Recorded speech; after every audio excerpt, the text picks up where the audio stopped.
This page is the front cover of Dorimaga, Volume 5 from 2001, released on July 27th. It announces the big news.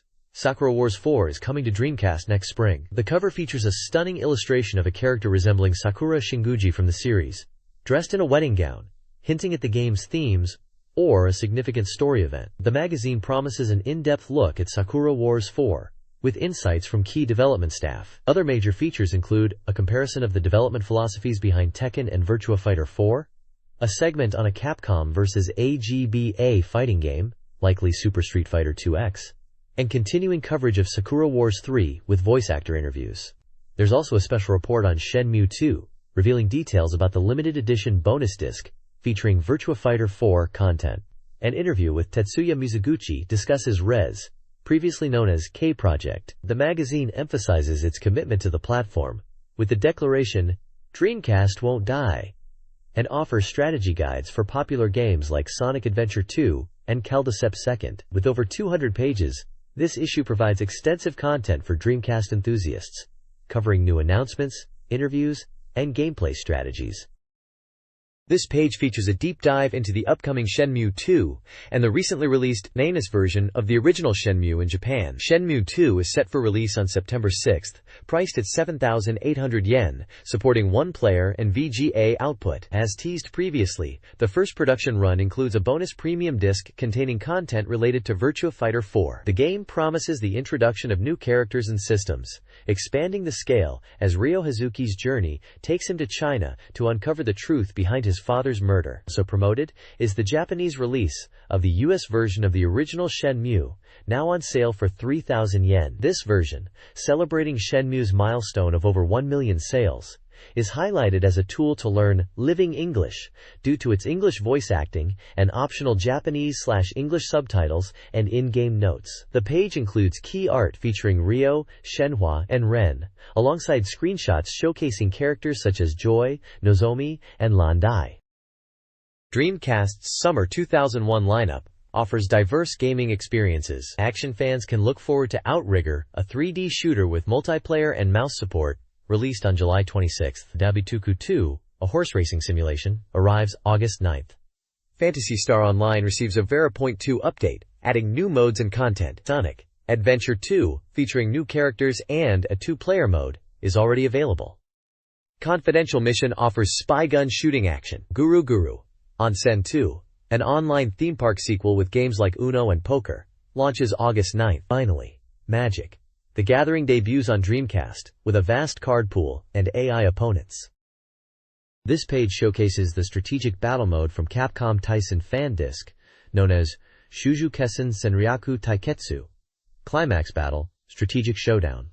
The large characters below the text represent the diverse cast featured in this mode, drawn from various Capcom franchises. You can see characters from Street Fighters like Ryu and Chun-Li, Darkstalkers such as Morrigan and BB Hood, rival schools including Batsu, Power Stone characters like Wangtong and Bufaden, and even Jin Sao Tome from Cyberbots, alongside original characters like Feli. The text, Juju Mujin, meaning limitless or freely, likely emphasizes the expansive roster and strategic possibilities within this mode. It presents a tactical RPG experience, where these iconic fighters engage in grid-based combat, rather than traditional fighting game duels.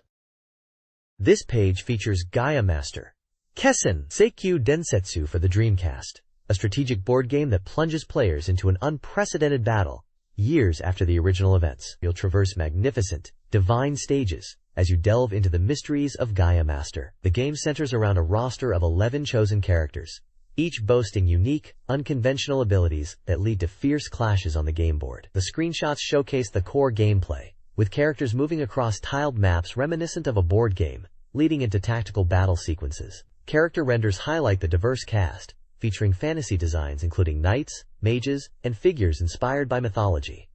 The game is currently available for sale. There's also a brief mention of a related title, Gaia Master Duel, which offers card battles on the Game Boy Color. This page features a powerful illustration showcasing an intense battle between Ryu and Ken, two iconic fighters from the legendary Street Fighter series. Dominating the top of the page is bold red text proclaiming, which translates to, "It's the best," or "Supreme." Given the context of a Dreamcast magazine and these characters, This is undoubtedly related to one of the excellent Street Fighter titles available on the console, likely Street Fighter Alpha 3 or Street Fighter 2-1, Third Strike. The dynamic artwork captures a moment of explosive combat, emphasizing the speed and energy of the fight. The headline strongly suggests the content within this section of the magazine is highly praising the featured game, positioning it as a must-play, or one of the top titles on the Dreamcast. This page features the upcoming release of Street Fighter II Revival for the Game Boy Advance. A large illustration of a fighter, likely Ryu, dominates the left side, while bold red text at the top continues the dynamic message from the previous page, suggesting intense combat. The right side highlights the game's qualities with phrases like beautifully, intensely, and strong. Accompanying these are character illustrations of Ryu and Cammy, emphasizing the renewed visuals, and gameplay screenshots showcasing features like accumulating versus points for fierce battles, and customizable controls for an even more enjoyable fight. The page clearly promotes this portable version of the classic fighter, listing its release date as July 13, 2001. It emphasizes updated visuals and features designed for the Game Boy Advance platform. This page displays the table of contents for the July 27, 2001 issue of the magazine. It kicks off with a major special feature on page 35, where the development teams of the fierce rivals Tekken 4 and Virtua Fighter 4 engage in a unique discussion, with this being the second part of the feature. Other special highlights include a summer promotion featuring popular female characters, a deep dive into Sakura Wars, 3 Is Paris Burning? Quote, a report on Sega's animation production, and the anime Mamimume Mogacho, a Capcom vs. Dorimaga summer special, and a feature on using the Dream Passport online service. The new information section proudly declares that the Dreamcast is still going strong, listing awaited and new releases such as Super Robot Wars, Alpha for Dreamcast, Shenmue 2, the highly anticipated fighter Capcom vs. SNK 2 Millionaire Fighting 2001, Garou, Mark of the Wolves, and the acclaimed shooter Zero Gunner 2. The contents also preview upcoming Dreamcast games, like El Dorado Gate Volume 6, Outrigger, Princess Maker Collection, and Get Base 2. Finally, the Arcade Frontline section covers titles hitting arcades, including Gun Survivor 2 Biohazard Code, Veronica and Dodonpachi 2. The page offers a comprehensive look at the exciting lineup of games and features covered in the issue, showcasing the diverse range of content for Dreamcast and arcade fans. This page provides the second part of the magazine's table of contents, detailing the strategy guides, special features, news, and full game index. It features comprehensive guides for major releases like Sonic Adventure 2, Crazy Taxi 2, Caldo Sept Second, Pia A Yukoso 2.5, and Gundam Battle Online. A significant section covers ongoing projects and topics, including an in-depth look at the current state and future direction of the Dreamcast scene, a major interview regarding Sakura Wars 4, and details on the Claim project. The Game Index serves as the definitive list of all games covered in this issue, referencing titles such as Capcom vs. SNK 2, Shenmue 2, Zero Gunner 2, and arcade hits like Virtua Fighter 4 and Resident Evil Code Veronica Gun Survivor 2. Additional sections cover news and data updates, reader contributions and fan pages, and various manga and columns. An image of a character in a wedding dress is displayed, credited to Inoue Ryoko Roommate. The page also includes a helpful guide to the various icons used throughout the magazine, indicating compatibility with peripherals and online features.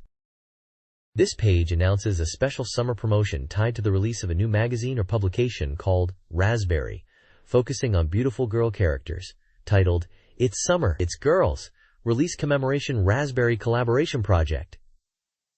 Quote, this is a service offered to all applicants. The promotion features exclusive illustrations and items related to various games and series, presented in 5 numbered sections.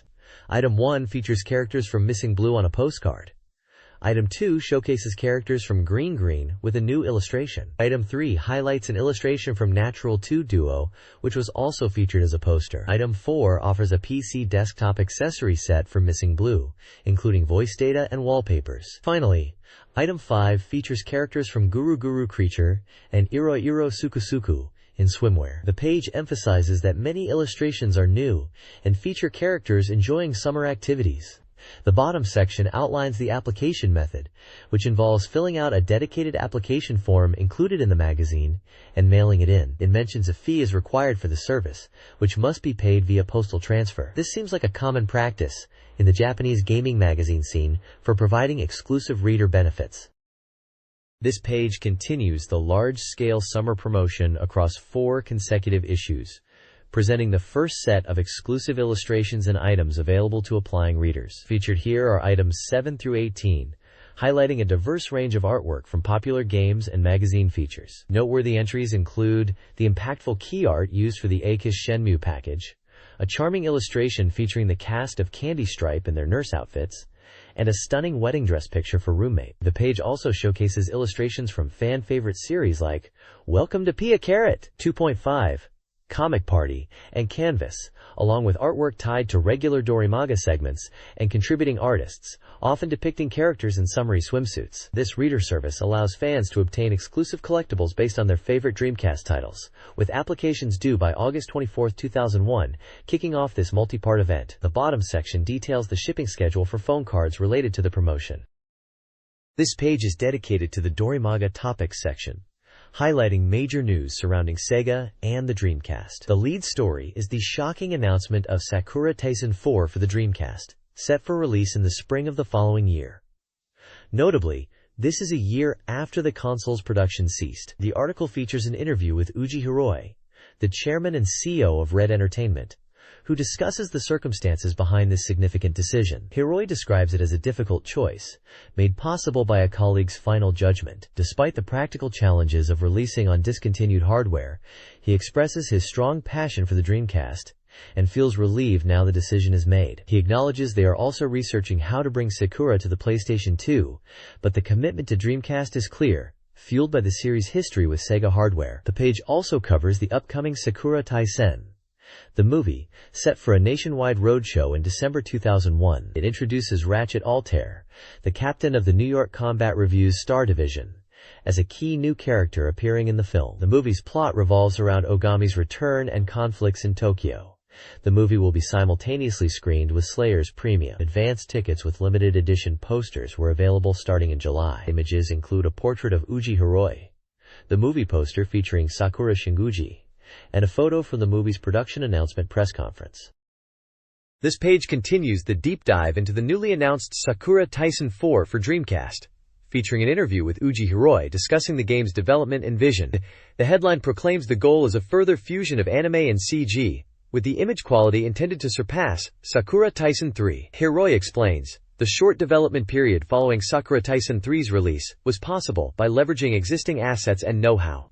The game's story is a compact movie-like compilation of material, designed as a concluding chapter primarily for fans who played Sakura Taisen 3, and ideally Sakura Taisen and Sakura Taisen 2 as well. He clarifies the subtitle, Love Maiden, is derived from a song. The game will feature a large cast, including all 5 members of the Paris Combat Review, and 8 from the Imperial Combat Review. Hiroi touches upon the evolving battle system, and expresses genuine happiness that they could realize the dream of delivering this finale on Dreamcast for the fans. The page also highlights a special mini-live event featuring the Paris Combat Review, linking it to the movie Sakura Taisen, the movie, and hinting that scenes may tie into Sakura Taisen 4 as well, creating exciting connections across different media.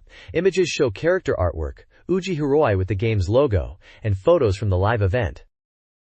This page continues the interview about the upcoming Sakura Wars 4 for Dreamcast, featuring Noriyoshi Okiba, president of Overworks, the development studio. Oba conveys the immense motivation and enthusiasm of the development staff, describing them as fired up, despite the challenging 1-year development timeline for the game. He addresses questions about the game's volume, stating they are still determining the discount, but are aiming for a significant amount of content within the time constraints, humorously noting that low volume would mean it's boring. Okaraba emphasizes the goal is to exceed the acclaimed seamless quality of anime and CG integration achieved in Sakura Wars 3. The main setting for Sakura Wars 4 is confirmed to be the imperial capital upon Okaragami's return from Paris. The relationship with Sakura Wars, the movie, is discussed, clarifying the movie's events occur while Okaragami is in Paris and act as a bridge, with related events like the December song shows further connecting the narrative across the game and film. Images on the page include a portrait of Noriyoshi Ohaba, game CG/anime screenshots showcasing characters and mecha, and a photo from the production announcement event. This page continues the interview about Sakura Wars 4, with developer Noriyoshi Ohiba talking about making it the ultimate Dreamcast Sakura Wars title. He confirms they are integrating the successful ARMS battle system from Sakura Wars 3, stating it will be refined for the Imperial capital setting in Sakura Wars 4. Okaba also mentions the Kubu mechs will see a power-up. He touches upon leveraging assets and lessons learned from Sakura Wars 3's development to make Sakura Wars 4 even better within its tight development schedule. The page also features a separate section detailing Sakura Wars Online, a related service planned for release on Dreamcast before Sakura Wars 4. This online platform, part of the Open Dice service, will connect players and allow features like exchanging virtual name cards using the VMU handheld. Oba expresses confidence that both titles will meet fan expectations and encourages players to get into Sakura Wars 3 if they haven't already. There's also a note about the PS2 version of Sakura Wars 3 being in development. The page includes images of the battle system, character art likely from Sakura Wars 4 or the movie, a photo of the smiling developers, and a diagram illustrating the Open Dice online service structure. This page continues the special interview, now featuring Sega Representative Director Tetsu Kayama, discussing the decision to release Sakura Wars 4 on Dreamcast and the console's future. Kayama addresses the reasoning behind making Sakura Wars 4 what is being called the Dreamcast Final, explaining that while major new software titles are unlikely after this release, Sega is committed to supporting the hardware and its passionate user base. He highlights the importance of fulfilling their responsibility as a manufacturer, including providing after-sales service for 6 years. The page also provides a summary of the Dreamcast's global inventory status. Following the announcement of the production halt and subsequent price drop, the worldwide inventory has decreased significantly, from 2 million units to around 600,000, with domestic stock being nearly depleted and residing mostly with end users. Despite the end of hardware production, games like Shenmue 2 and the NFL 2K series are mentioned as still coming. The message is clear. The remaining inventory is the last, and if you find a unit in a store, it's highly recommended to purchase it. This page continues the interview, diving deeper into Sega's commitment to fans and the Dreamcast's future. Representative Director Tetsu Kayama reflects on his role in bringing highly anticipated titles like Sakura Wars 4 and the popular baseball series to the Dreamcast, demonstrating his dedication to listening to the community. He also reveals his proposal for a special bonus disc of Virtua Fighter 4 content to be bundled with Shenmue 2, an idea that unfortunately didn't come to fruition, but highlights his proactive efforts. The discussion touches on the reality of the Dreamcast no longer being manufactured, explaining the financial reasons tied to production costs and low inventory. Despite this, Sega is focusing on network capabilities and transitioning towards a multi-platform strategy with open devices to keep fans connected. A fascinating concept explored is the potential for a fan-funded model, the Dorimaga Fund, which could involve Sega matching fan donations to finance new Dreamcast software. They use Sakura Wars 4 as a hypothetical example, outlining the significant development costs involved. While acknowledging the difficulty of porting modern games to the system, Sega emphasizes that they hear the fans and are exploring ways to continue interacting with the passionate Dreamcast community. The images show a Virtua Fighter screenshot, likely related to the bonus disc idea, and a scene from Sakura Wars 4, referencing the discussion around new development and funding.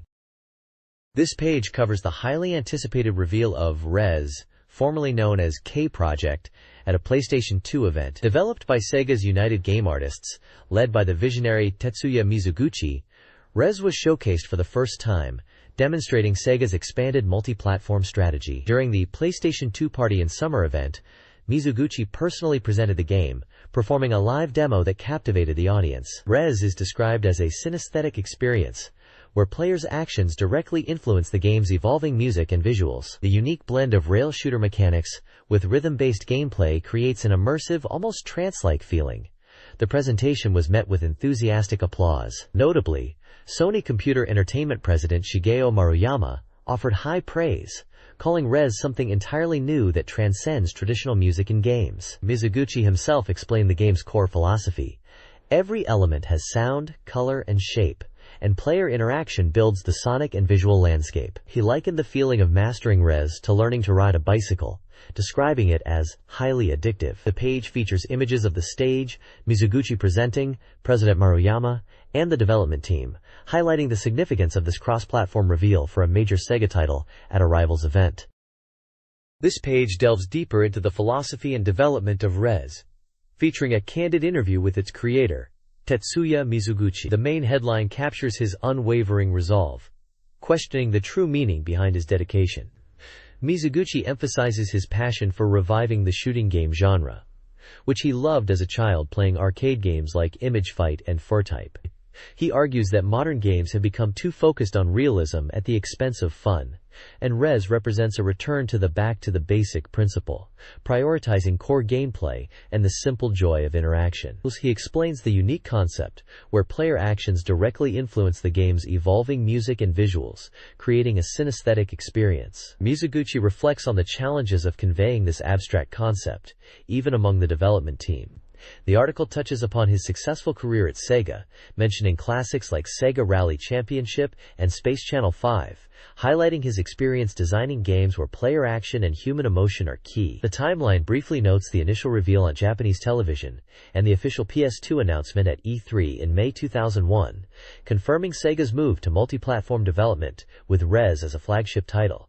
The page includes photos of Mizuguchi, a glimpse of Rez's signature wireframe visuals, and moments from the presentation, reinforcing his commitment to this unique project. This page features an extensive look at the development and philosophy behind Rez, highlighted by an interview with its creator, Tetsuya Mizuguchi. The striking main headline declares that the Dreamcast and PlayStation 2 versions will launch simultaneously, a plan that hasn't changed from the project's outset. Another prominent statement suggests that interesting and new are not necessarily the same thing, hinting at Rez's unique design principles. Mizuguchi, pictured prominently, discusses the game console's capability as a computer synthesizer, and expresses his desire to showcase this power, particularly in how sound and visuals intertwine. He speaks about creating a new sensation by leveraging current technology, moving beyond traditional game genres. The player's impressions section describes the feeling of being drawn into Rez's world, mentioning the unique experience of controlling your character and locking onto enemies. It highlights the synesthetic effect, where light and sound explode together upon destroying foes, creating a mesmerizing sensation. Screenshots showcase both the signature abstract, wireframe environments and a more organic, greener stage, hinting at the diverse visual landscape of the game. A small section includes a positive comment about Rez's visual and auditory appeal from the chairman of SCE, underscoring the game's impact even beyond Sega platforms. The article reinforces Rez as a project pushing boundaries and one to watch closely. This page covers a couple of interesting topics, starting with an update on the Dreamcast network services. It highlights that some services are being temporarily suspended or consolidated, including those for classic fighting mech game Cybertroopers, Virtualon Oratorio Tangram, puzzle title Sakura Wars, Columns 2, and the incredible tennis sim Virtua Tennis. The reason given is a temporary closure for future development, suggesting a move towards open internet-based services to allow more users to play. There's even talk of potential cross-platform play being explored, especially with the growth of broadband, hinting at possibilities for real-time action games like Virtualon across different systems. The page also features an inside look at a Namco shareholders meeting. It describes the atmosphere as lively, with sharp questions from shareholders covering topics like the company's performance and future prospects. The venue included a reception area offering samples and, even better, a game space where attendees could play games for free. Titles available included the fighting game Tekken 4 and, excitingly, a preview of the new light gun game Time Crisis 2, playable with the GunCon 2 peripheral. Photos show both the formal meeting proceedings and the game area packed with people, young and old, enjoying the latest arcade titles. This page kicks off with a look at a surprising hit game that's been selling out everywhere and spreading by word of mouth. Nintendo's Animal Crossing. Originally released on the Nintendo 64, the game's unique charm and real-time simulation of a village life, where players can connect with others and even visit their towns using a 64 controller pack, has captured the public's attention. The buzz is so strong that the game is seeing a re-release and is planned for a port to the GameCube, highlighting its unexpected success outside the typical gaming hype cycle. The article even notes that the magazine's own writers have fallen under its spell. Further down, the page covers the exciting creation of a high-quality figure based on actress Hazuki Ishigaki, known to Dreamcast fans from her role in the acclaimed Shenmue. Titled Mellow Memories, this 1/6 scale figure is the result of a collaboration between Ishigaki and sculptor Toshihisa Yazawa, who is noted for his work on international characters. The report delves into the creation process, emphasizing the dedication to faithfully capturing Ishigaki's likeness and presence in this impressive collectible. This page kicks off with a look at the launch lineup for the Nintendo GameCube, set for September 14th. Nintendo's own contributions include the spooky adventure Luigi's Mansion and the high-speed racing of Wave Race, Blue Storm. What's particularly interesting is the confirmation that Sega is a Day One supporter. Their debut GameCube title, also releasing on September 14th, is none other than Super Monkey Ball. Fresh from its arcade success, this port promises enhanced visuals, multiplayer modes, and the introduction of the new character, Gongon. It's exciting to see Sega bringing one of their popular arcade experiences to Nintendo's new hardware right out of the gate. Bringing things back around, the page continues the coverage of the stunning Hazuki Ishigaki figure we saw on the previous page. It highlights the incredible detail work on the figure and mentions that Hazuki Ishigaki herself was involved in the creation process, even making the small shell accessory shown with the figure. Fans of Hazuki Ishigaki and Shenmue will be thrilled to know there are opportunities to meet her at upcoming events centered around the figure's release. The fastest ever Dorimaga news focused on gaming happenings before July 9th. A key event was the public recording of Sakura Wars, the movie's music on July 8th, involving 1,000 fans, orchestral performances, and interviews with the director and music director. PlayStation 2 users received news of a 40 GB HDD unit, offered internally and externally, along with new USB peripherals. Sega fans rejoiced at the Crazy Taxi movie adaptation news, with Richard Donner reportedly attached to direct. Other updates included a memory-off second promotional bus, a Virtua Striker 3 secret technique to unlock FC Sonic, and Capcom's new online shop for mobile phone applications, hinting at upcoming games. This page kicks off with a big reveal for collectors. The black Dreamcast R7 model, originally exclusive to pachinko parlors, is getting a limited public release on September 6th due to strong fan demand. This sleek, dark version of the console is definitely a must-have for dedicated fans. Sega is also expanding their presence in family entertainment with the introduction of kids' station areas within their amusement facilities. These new zones are designed as safe, integrated entertainment spaces featuring various content areas from video to play zones, developed in partnership with other companies. For arcade enthusiasts, Sega is hosting nationwide hands-on events for the upcoming Virtua Fighter 4, giving players an early taste of the highly anticipated fighter before its official operation begins. The page also points out other notable events, including the Tokyo Character Show, where a demo for a new Dreamcast title, Flame Holy Mother, is said to be on display, alongside exhibits like a Sakura Wars art exhibition. Finally, Sega issues a stern warning to Dreamcast owners against modifying their consoles, cautioning about potential malfunctions. This page features a variety of news items, starting with the grand opening of NECA, a new broadband internet cafe in Akihabara operated by Taito, aiming to merge the worlds of arcades and online gaming. An event called JAVCon, a major hobby convention featuring plastic models, garage kits, and games, is highlighted, noting it will be held both physically at Tokyo Big Sight and online. Anime fans will be excited to hear about a special summer broadcast for the DGI Chariot series and a themed electric train running in Tokyo. Aspiring game creators are invited to attend a summer seminar hosted by Vantan Computer Information Institute to gain experience and interact with industry professionals. The page also includes a ranking of top web news stories, covering significant industry events such as the upcoming launch of the Nintendo GameCube with titles like Luigi's Mansion, a price reduction for the PlayStation 2 console, the announcement that Sakura Wars 4 is coming to Dreamcast, the termination of some Dreamcast network services including for Virtual On, and the public release of the special 7-specification Dreamcast console. Sega is also expanding its content offerings onto UNT's Ailmode service, with educational English programs.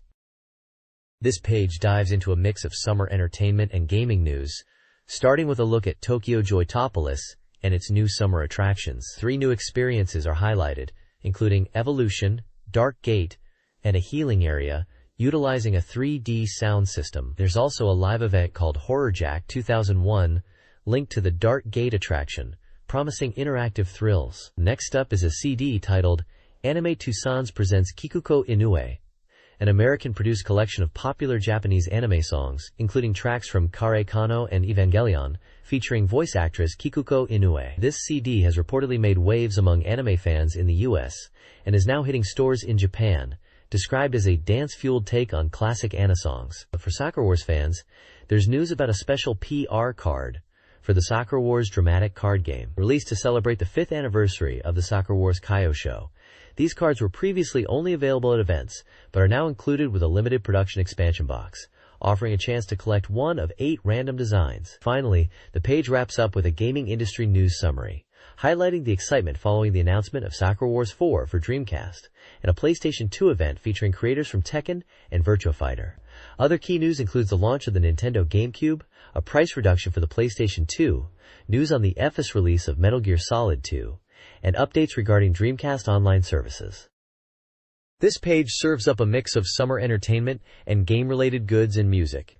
Starting off, there's news about a new online shop for Momotaro Dentetsu, Peach Boy Legend, goods, highlighting limited production items available through pre-order, like a cool Zippo lighter. Fans of Heroes have plenty to look forward to, with announcements for 2 major summer events. First is the Ultraman Festival 2001, an annual gathering celebrating Ultraman with exhibits and live shows running from late July to early September. Then, marking its 30th anniversary, Kamen Rider World is hitting Tokyo Dome City from July 28th, promising giant dioramas, games, and live stages featuring heroes from across the franchise's history. Movie buffs aren't left out, with an announcement for Hayao Miyazaki's highly anticipated new film, Spirited Away, set to premiere on July 20th, introducing the young protagonist Chihiro's entry into a strange, wondrous world. For gamers, there's a chance to score some freebies.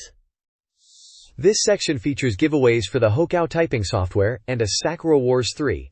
Is Paris Burning? Clear file and desk mat set, perfect for fans of the series. Finally, the page dives into game music, recommending 2 new Sakura Wars soundtrack releases. One is a special remix CAD for Sakura Wars 3, featuring various artists, and the other is a live recording from the Sakura Wars song show, capturing the magic of the stage performances. It's always great to see game soundtracks getting the spotlight they deserve. This page features the Dreamcast Data Station's bi-weekly soft sales ranking, the top 10. The introduction notes that the calculation period for this issue was longer than usual, leading to some impressive figures. Debuting strongly at number 1 is Sonic Adventure 2, launching with over 96,000 units sold, including the highly popular birthday pack. Just behind it at number 2 is Capcom vs. SNK Millennium Fight 2000 Pro, making its debut with over 35,000 units, praised for its accessible price point ahead of the next installment. Phantasy Star Online Verpoint 2, last issue's top seller, remains popular at number 3, with commentary highlighting upcoming download content. Other new entries fill the chart, including the visual novel Welcome to Pia Carrot, 2.5 at 4, Gundam Battle Online at 5, which is noted for its enhanced enjoyment when played online, the card game adaptation Magic, The Gathering at 7, and the spy-themed shooter Confidential Mission at 8. The Mobile Suit Gundam Side Story Special Edition re-release lands at 9, offering great value. And the romance adventure Miss Moonlight enters at 10, recognized for its unique, suspenseful story elements. Crazy Taxi 2 continues to drive sales at number 6, with exciting mention of a Hollywood movie adaptation. The page provides a brief screenshot and commentary for each ranked title, giving insight into why these games are performing well.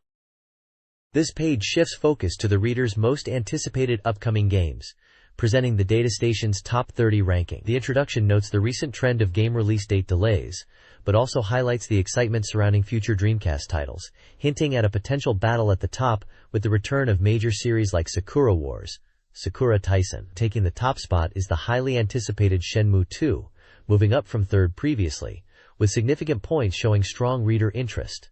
Following closely is Comic Party at number 2, and Super Robot Wars Alpha for Dreamcast holds steady at number 3, both demonstrating solid anticipation. The page also features pickup titles, highlighting Rez at number 23, noted for its synesthetic blend of visuals and music. A Coming Soon section showcases Outrigger at 21, emphasizing its robust online battle mode, supporting up to 6 players, and also mentions Himitsu Tadasor Dakenatsu at 35, and the typing game typing of the date. The main ranking table from 4 downwards features other exciting upcoming titles like Air, Capcom vs SNK 2, The House of the Dead 3, and Virtua Tennis 2, listed here as Power Smash 2. Covering a wide range of genres from visual novels and RPGs to fighting games and shooters, reflecting the diverse lineup Dreamcast owners were looking forward to.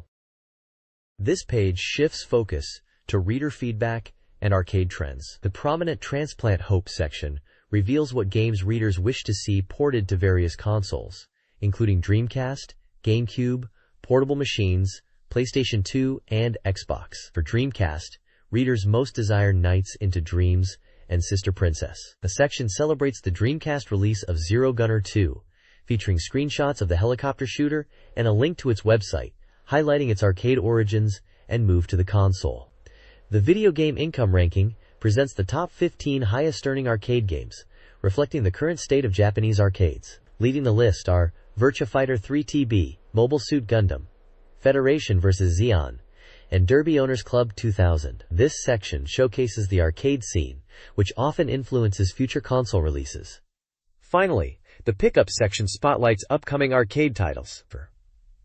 Virtua Fighter 4 is featured with dynamic fighting screenshots, noting its imminent launch and even mentioning a cross-interview between the development teams of Virtua Fighter and Tekken. Also highlighted is Gun Survivor 2, Resident Evil Code, Veronica, an arcade light gun shooter with a chilling zombie screenshot, detailing its gameplay and providing strategy tips. This page presents a comprehensive release schedule for upcoming games and peripherals across multiple platforms, highlighting the latest software and related products. It includes a helpful legend explaining genre abbreviations like ACT for action, RPG for role-playing game, SHT for shooting, and SLG for simulation, along with compatibility indicators for various hardware like analog sticks, guns, fishing controllers, and network adapters. The main focus is the Dreamcast schedule, which lists games with their planned release dates, manufacturers, prices, genres, and compatibility details. While some games have specific dates in July and August 2001, many are listed as undecided release date, indicating the evolving state of the market. Notable Dreamcast titles listed include Capcom vs. SNK 2, Shenmue 2, The King of Fighters, Mark of the Wolves, and ports like Memories Off Second. The schedule extends to other platforms, showcasing upcoming releases for PlayStation 2, Nintendo GameCube, Xbox, and Game Boy Advance. Each section provides similar details for titles anticipated on those systems, reflecting the broader console gaming landscape at the time and highlighting multi-platform trends and competition in the market. This page features the Dreamcast Reader Race, a bi-weekly ranking of Dreamcast games based on reader votes and average scores. This is Race 113, showcasing the current standing of popular titles. The ranking highlights the top games as judged by the readers. Topping the chart is Sakura Wars 3, followed closely by Soul Calibur and Eternal Arcadia, known internationally as Skies of Arcadia. A new entry at number 4 is Sonic Adventure 2, which is featured prominently with a screenshot and reader reviews. The reviews praise the game's level design, speed, event sequences, and the addition of the dark side story. Readers mention the challenge, replayability, and the enjoyment derived from mastering stages and collecting emblems. Characters like Shadow and KO are also mentioned positively. Other notable games in the top ranks include Phantasy Star Online, Jet Set Radio, Canon, and Resident Evil Code, Veronica. The feature also includes a small note about Phantasy Star Online, Chura 2 dropping to 8th place this race, highlighting the dynamic nature of the rankings driven by reader participation. The overall ranking reflects the diverse tastes of Dreamcast owners and the enduring popularity of key titles. This page continues the Dreamcast Reader Race rankings, listing games from 31st place downwards, following the top titles shown on the previous page. The page also introduces several new and upcoming titles, highlighting reader anticipation and initial impressions. First up is Welcome to Pia Carrot 2.5, a simulation game ranked 71st, featuring anime-style character art. Readers who played the previous Saturn version expressed disappointment with the data link feature and some minor interface issues, but still found enjoyment in the core experience, especially for new players. Next is El Dorado Gate Volume 5, an RPG, sitting at 109th place. This entry continues the episodic series, featuring a screenshot of a fiery landscape and characters. Readers noted the addition of new party members and enjoyed the ongoing story and gameplay improvements, looking forward to the series' progression. Further down at 131st is Confidential Mission, a light gun shooter.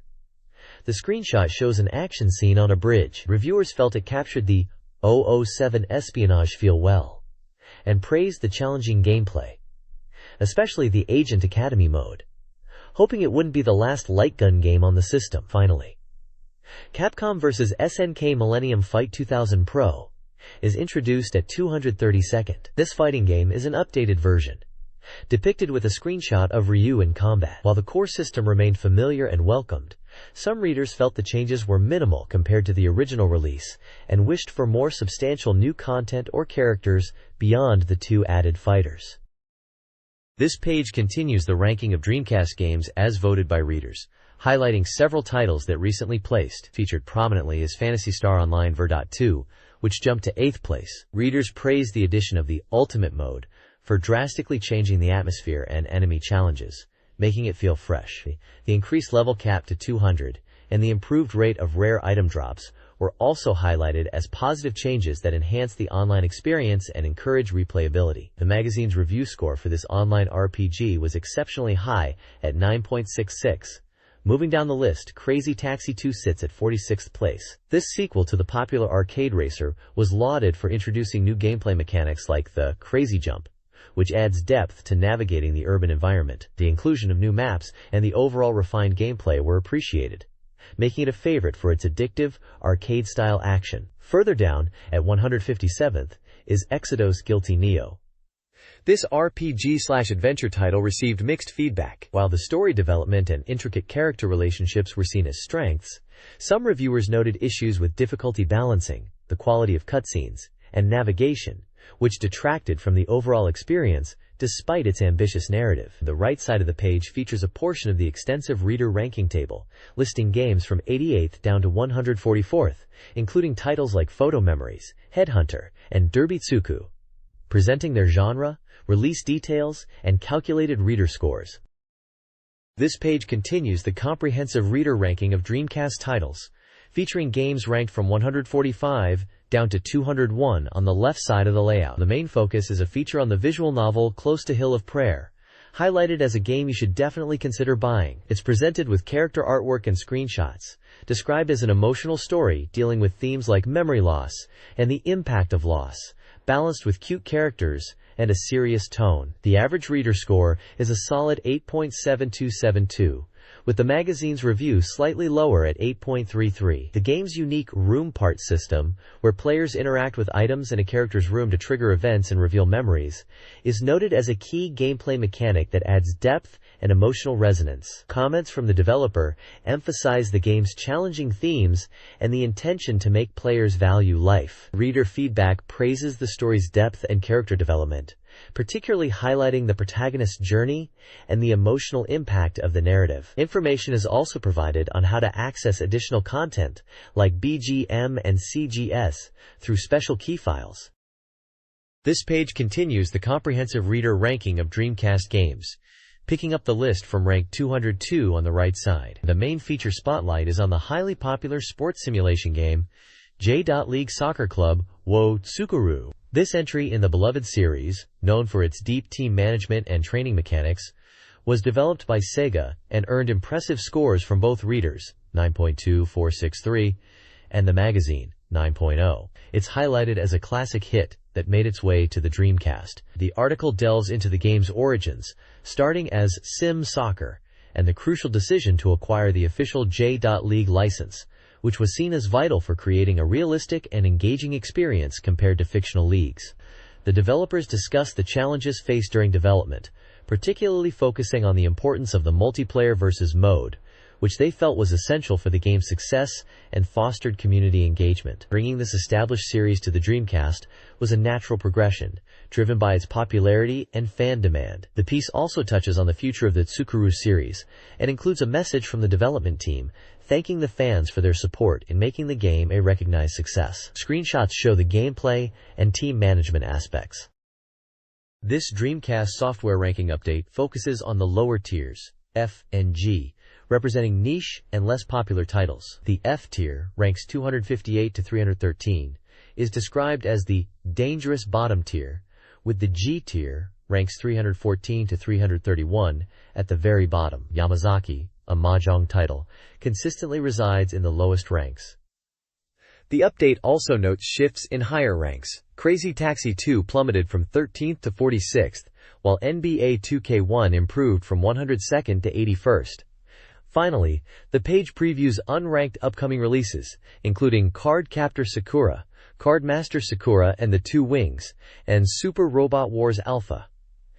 The commentary suggests a strong summer lineup and speculates on whether this could be the Dreamcast's final major push, showcasing a reflective moment for the console. This page features a look at the latest software coming to Dreamcast. Starting with Gundam Battle Online, the review highlights the interesting concept of playing as a fleet commander rather than a pilot, offering strategic depth. And the magazine's reviewers gave it an average score of 7.66. The Reader's Race this week ranks Dreamcast peripherals and accessories, with the Vibration Pack taking the top spot. In the total review, the magazine comments on the continued strong release schedule for the Dreamcast, noting it's a great time for players despite posing challenges for their reader ranking system updates. The page also invites readers to participate in the rankings and contests, including the Guess the Odds game. This involves predicting the debut rank of new games. Results from previous contests show Sonic Adventure 2 debuted at 4th place, and Capcom vs. SNK Millennium Fight 2000 Pro entered much lower than expected. The next games for readers to guess the odds on are Comics Party and Culdcept Second. Additional game previews include Miss Moonlight, described as having a classic feel with solid storytelling despite some dated aspects, receiving a 6.66 average score, and Super Runabout San Francisco Edition, noted for continuing the series' characteristic over-the-top car action. Finally, there's a section announcing winners for a special prize giveaway of Dreamcast software and a VMU set for readers who participated in the contests. This Dreamcast soft review section previews upcoming games, using a 1 to 10 scoring system based on staff and guest writer impressions of pre-release software. The section highlights titles releasing between July 13th and 26th. First reviewed is the Princess Maker Collection, July 19th, a compilation of racing simulation games. It's a solid port, with cute graphics and addictive gameplay, earning a 7.0 average. While appreciated for its content, some reviewers cited minor issues. Next is Comic Party, July 26th, an adventure simulation game, scoring an 8.0. Praised for its engaging story and appealing characters focused on doujinshi creation, reviewers found the doujinshi mechanics challenging yet rewarding. The game captures the unique atmosphere of the subject matter. This soft review highlights 3 upcoming Dreamcast games. Fate of Heart, a romance adventure, receives a 7.0. Its visuals are inconsistent, but the story shines with detailed characters, multiple endings, and user-friendly features. Himitsu Tadagaita Natsu, a psycho-suspense adventure scoring a 6.0, offers a compelling story and engaging mystery, despite mixed graphics and some predictable elements. Finally, Outrigger, a 3D action shooter, earns an 8.33. It boasts exciting action, challenging controls, and excellent multiplayer support, with up to 6 online players. Its variety of characters, stages, and addictive gameplay make it a highly recommended 3D shooter. This page focuses on the current state of the Dreamcast in Japan, specifically regarding console availability. Despite the console's production halt 6 months prior, the surprising news that Sakura Wars 4 is coming out next year has really ignited interest. The price drop to 9,900 yen caused a sales explosion, making the normal white Dreamcast console incredibly difficult to find in stores, especially in places like Tokyo's Akihabara district. It seems the R7 model, originally for Pachislot parlors, is now being sold publicly just to meet demand. While the hardware is scarce, the software is still flowing. Games like Super Robot Wars Alpha for Dreamcast, Kami Party, and Shenmue 2 are on shelves, and Sakura Wars 4 is on the horizon. Some popular titles still hold their value, showing the strong demand for Dreamcast software. The investigation in Akihabara confirms the difficulty in finding the main console. They did find peripherals, some of which are becoming rare themselves, like the typing of the dead bundle and the arcade stick. If you see one, grab it. They also found an Asia version console. which looks similar but comes with English packaging and manuals. While Japanese software runs, the modem port is non-functional for communication, making it essentially just a shell, unless you plan on modifying it. Even the VMU was feared to be scarce after production stopped. But stock seems okay for now, though it's wise to secure one just in case. The Japanese game market is seeing interesting trends. Dreamcast hardware is scarce, with the standard white console sold out and the Sakura Wars version pricier. Availability is now first come, first served, with Dreamcast Direct sometimes having stock. Other consoles are also performing well. The PS2 benefited greatly from Final Fantasy X. Sega Saturn and Nintendo 64 continue to thrive, with hardware and software selling, including titles like Shining Force, Devil Summoner, Zelda, and Pokémon Gold/Silver. Gran Turismo 3 is a strong PS2 seller. The Game Boy Advance market is steady, with expectations for a year-end boost. Dreamcast peripherals are becoming rare, particularly items like the arcade stick and specialty items. This page features a special project focusing on the heated rivalry between the two titans of 3D fighting games, Virtua Fighter 4 and Tekken 4. With Virtua Fighter 4 gearing up for its nationwide launch, Namco unveiled Tekken 4 at a private industry show. In an unprecedented move, the Virtua Fighter 4 development team, accompanied by the magazine's reporting crew, crashed the Tekken 4 presentation event. The page documents this encounter, presenting the Virtua Fighter 4 team leader, Mr. Kataoka, expressing his excitement about playing Tekken 4. It highlights the unique nature of rival developers directly experiencing and commenting on each other's work. The feature includes photos from the event showing the developers interacting and playing the games. The core content is an emergency interview where the Virtua Fighter 4 team shares their impressions after playing the newly revealed Tekken 4. They discuss game mechanics, character motions, specifically mentioning the new boxer, Steve, and compare the game's feel. The interview also reveals the development status of Tekken 4, noted as being 45% complete at the time of the show, June 20th. This is a fascinating look behind the curtain at the competition between these two legendary fighting series developers. The next page continues the special feature on the rivalry between Virtua Fighter 4 and Tekken 4, titled Special Talk.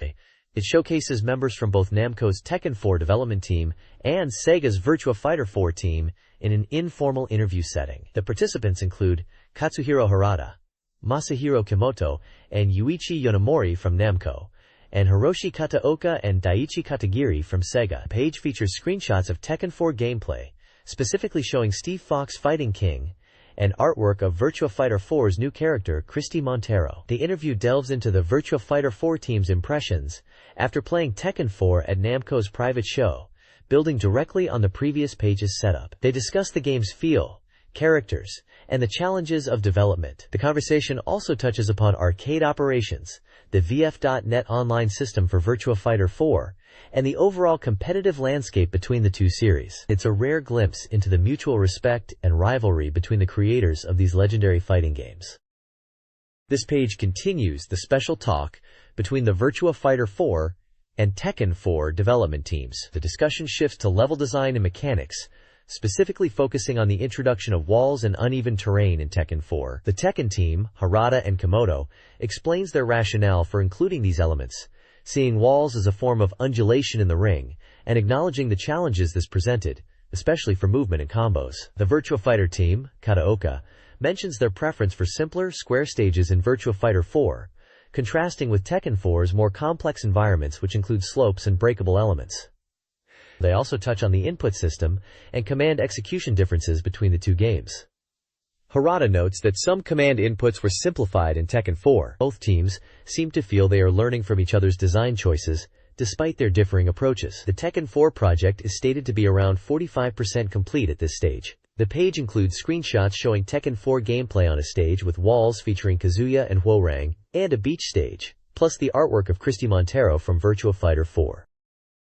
This page continues the in-depth discussion between the development teams behind Tekken 4 and Virtua Fighter 4. The conversation shifts focus to character creation and animation. The developers discuss their differing approaches to character design, debating whether moves and fighting style should come first or the visual design.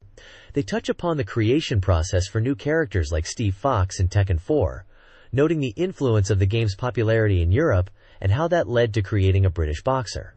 They also discuss the significant overhaul of character motions in Tekken 4, stating it gives the game a fresh feel. The Virtua Fighter team brings up the design process for characters like Christy Montero, and the inclusion of the popular beach volleyball minigame that was a notable extra in Virtua Fighter 4 on PS2. Screenshots on the page show gameplay from Tekken 4, featuring new characters Christy Montero battling Steve Fox, and the imposing Marduk clashing with King. There is also an image of the Virtua Fighter series Beach Spikers game, highlighting the extra content included. The page is anchored by large artwork of the new Tekken 4 character, Marduk, showcasing his unique design.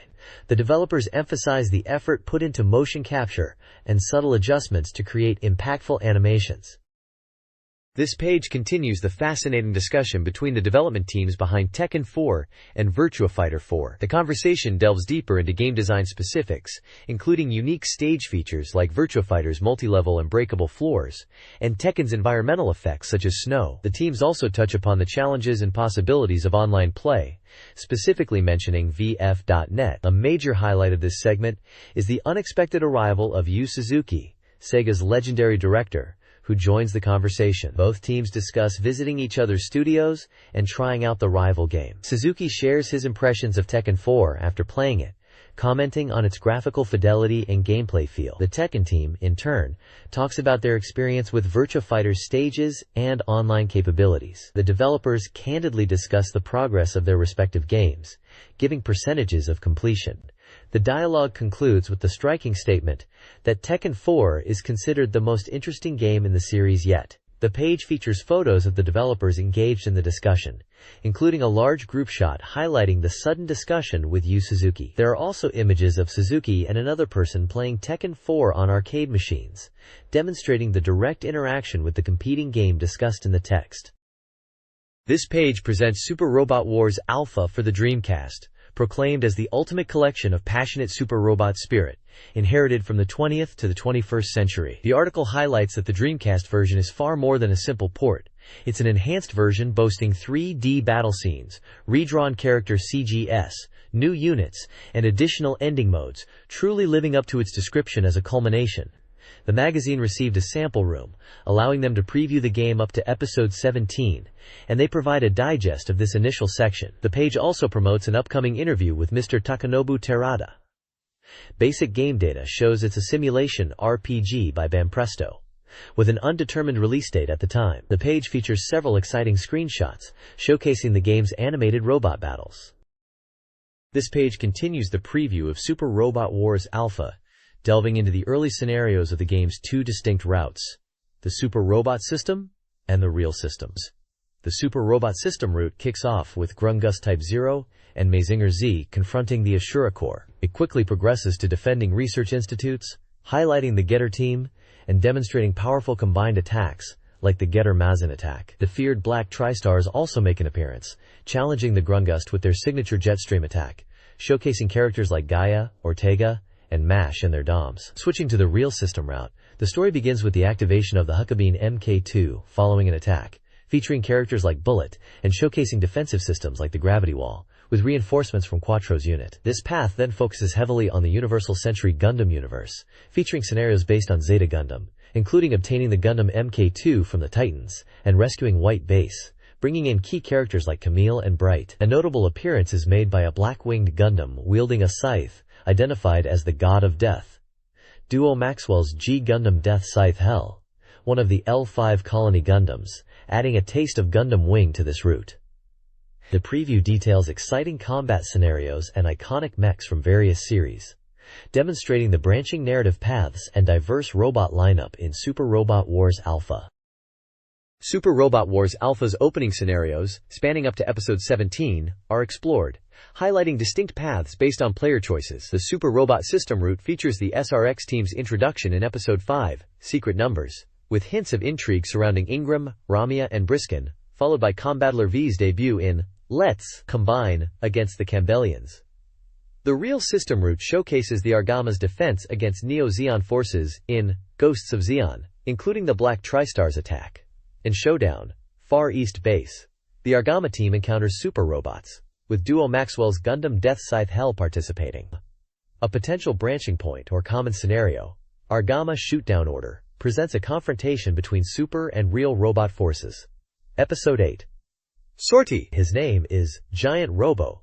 Features Kusama Daisaku and Giant Robo against the BF Group. The preview emphasizes the game's diverse robot roster, conflicts, character interactions, and signature attacks across different story paths.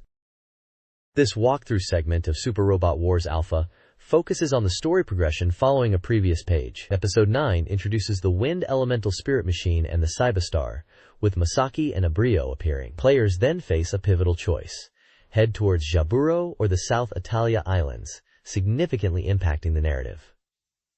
Pilot skills also influence branching paths. Screenshots show characters like Bright Noah and Amuro Ray discussing EOT mysteries. The Jaburo route sees Amuro Ray's return in Episode 10, potentially piloting the Big 3 Gundam based on proficiency. Episodes 11 and 12 depict Jaburo's fall and the encounter with the White Guy, USO Ewin, piloting the Versus Gundam. USO is later captured by Chronicle. The walkthrough highlights key story events, character appearances, and the crucial route split driving the player's experience. Episodes 14 to 17 of Super Robot Wars Alpha, a critical mid-game phase, converge on a common route, highlighting Neon Genesis Evangelion and Giant Robo storylines. Episode 13 sets the stage with the arrival of Wing Gundam and introduces the Gundam pilots. Episode 14 features battles against the BF Group and the appearance of additional Gundams. Episode 15 introduces the Angels from Evangelion, specifically Sakiel. In Episode 16, Shinji Ikari pilots Evangelion Unit 01 to combat the Angel threat. Episode 17 focuses on the defense of a DC Tokyo branch, with Giant Robo facing GR2, piloted by Zelbantis, a creation of Daisaku Kusama's father. The narrative includes character interactions and battle sequences. This page features an interview with Takanobu Terada, the producer of Super Robot Wars Alpha, as the Dreamcast port nears completion. Despite a reported delay, the game is said to be the best it can be, going beyond a simple port. The interview covers changes from the PlayStation version, noting the Dreamcast version has a saltier, more difficult balance. Enemy attack power has been increased, making machine upgrades, particularly mobility, more crucial than just weapon upgrades. Combined attacks are also highlighted as important for dealing with tougher enemies. Players who approach it like the PS version might be surprised by the difficulty increase. Minor details like the protagonist's birthday have also changed. A major highlight discussed is the Evangelion scenario. The DC version adds new content and concludes certain plot points related to Evangelion, offering a resolution to the game's storyline through this route. There are new choices that lead to this unique route, providing additional depth for players familiar with the PS version. Some dialogue has also been revised. The page includes screenshots showing gameplay and character interactions, including Shinji Ikari and other Evangelion characters. This page continues the interview with producer Takanobu Terada about the Dreamcast version of Super Robot Wars Alpha. He discusses the visual updates, stating that the unit and character graphics on the map have been redrawn, giving the game a fresh look compared to the PlayStation version. The battle scenes have also received significant improvements. The game balance has been adjusted, and combined attacks are now included, offering a new experience even for players who completed the original. Terada mentions that the biggest highlight of the DC version is seeing each unit's strongest attack, including Combattler V, Voltes V, Getter Robo G, and the full power punch of Giant Robo, all rendered in 3D. These scenes were a major focus during development. Regarding future plans, Terada mentions releasing new titles on other platforms, but emphasizes that the Super Robot Wars series will continue to be developed carefully. Battle scenes will aim for even higher quality, and systems will be refined. A follow-up to Alpha is planned, but it will take time. In a separate section, it's revealed that the DC version features the song Ai Oboete Imasuka from Macross, which plays during battle, a significant point for Macross fans. Another note identifies the Bilbine as potentially the strongest unit in the game's history, though its strength is dependent on upgrades and it appears mid-game. The page includes several screenshots showcasing the 3D battle scenes, featuring various iconic mechs from the series. This page features a special report on Comic Party, counting down to its release on July 26th. The page uses large numbers from 5 down to 0, alongside character illustrations and screenshots from the game, building anticipation for launch day. It introduces the core mechanics of the game, highlighting the importance of choosing a pen name and circle name before you even start playing. This ties into the game's premise of creating and selling doujinshi at a comic convention. The report includes various screenshots showing different characters and scenes, giving a glimpse into the game's simulation adventure gameplay. Game data confirms it is an ADV Plus SLG title, releasing for 6,800 yen for the standard edition and 7,800 yen for the limited edition, developed by Aqua Plus. First print editions come with a special package, telephone card, setting material book, and a figure.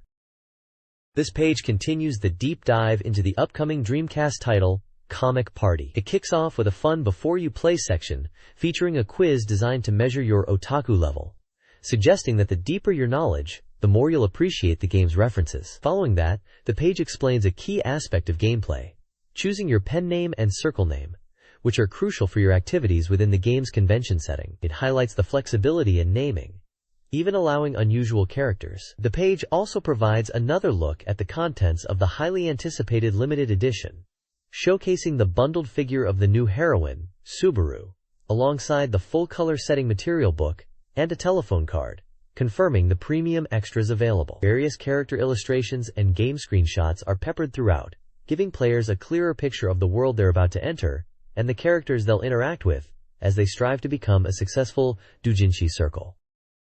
This page continues the extensive coverage of Comic Party, focusing on key characters and events. It prominently features the dramatic introduction of the new heroine, Subaru Mikage, detailing how she rescues the protagonist from a perilous situation, setting up her crucial role in the story. The page also provides spotlights on two other characters, Minami Makimura and Chisa Honju, presenting glimpses into their personalities and interactions through screenshots and descriptive text. Additionally, a small feature highlights the fictional anime/game Cardmaster Peach, noted for its popularity within the game's universe.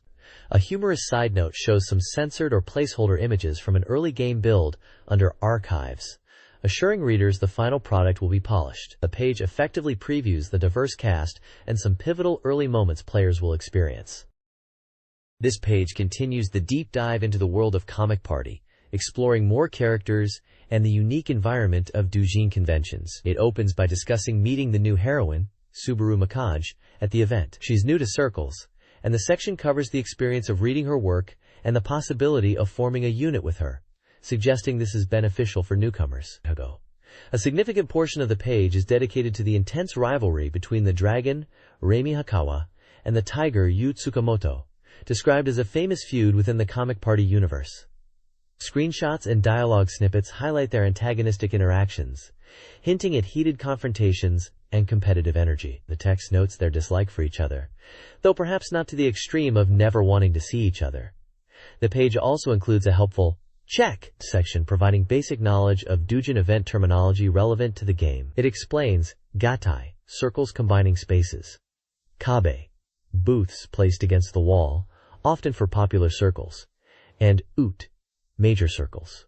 It describes the benefits of these placements and the experiences of buyers dealing with long lines for popular circles. Finally, a segment touches on Yu and Rimi navigating transportation, specifically dealing with the chaotic taxi situation outside the station after the event, further illustrating the challenges and quirky details of the doujin world presented in the game. This page delves deeper into the characters of Comic Party. It highlights Subaru Mikage, whose gentle appearance belies her true nature as a skilled martial artist practicing Aikido. The game explores how she got involved in the doujin world and reveals her true abilities as the player interacts with her. The opening movie is specifically mentioned for showcasing Subaru's impressive Aikido techniques. The page also features other characters. Reimi Hakawa is presented as a sporty girl who was active in tennis in high school, hinting at her unexpected physical prowess despite her current manga activities. Yunju Tsukamoto is described with her unique greeting style, often involving an unexpected physical action like splashing water when visiting her at her job at a game center, reflecting her passion for fighting games. Finally, there is a segment focusing on the voice actor Asahi Sakurai, noted for her role as Momo-chan in Cardmaster Peach. She is highlighted as a successful and popular newcomer in the voice acting industry, with character Taiji also featuring and offering commentary on her career.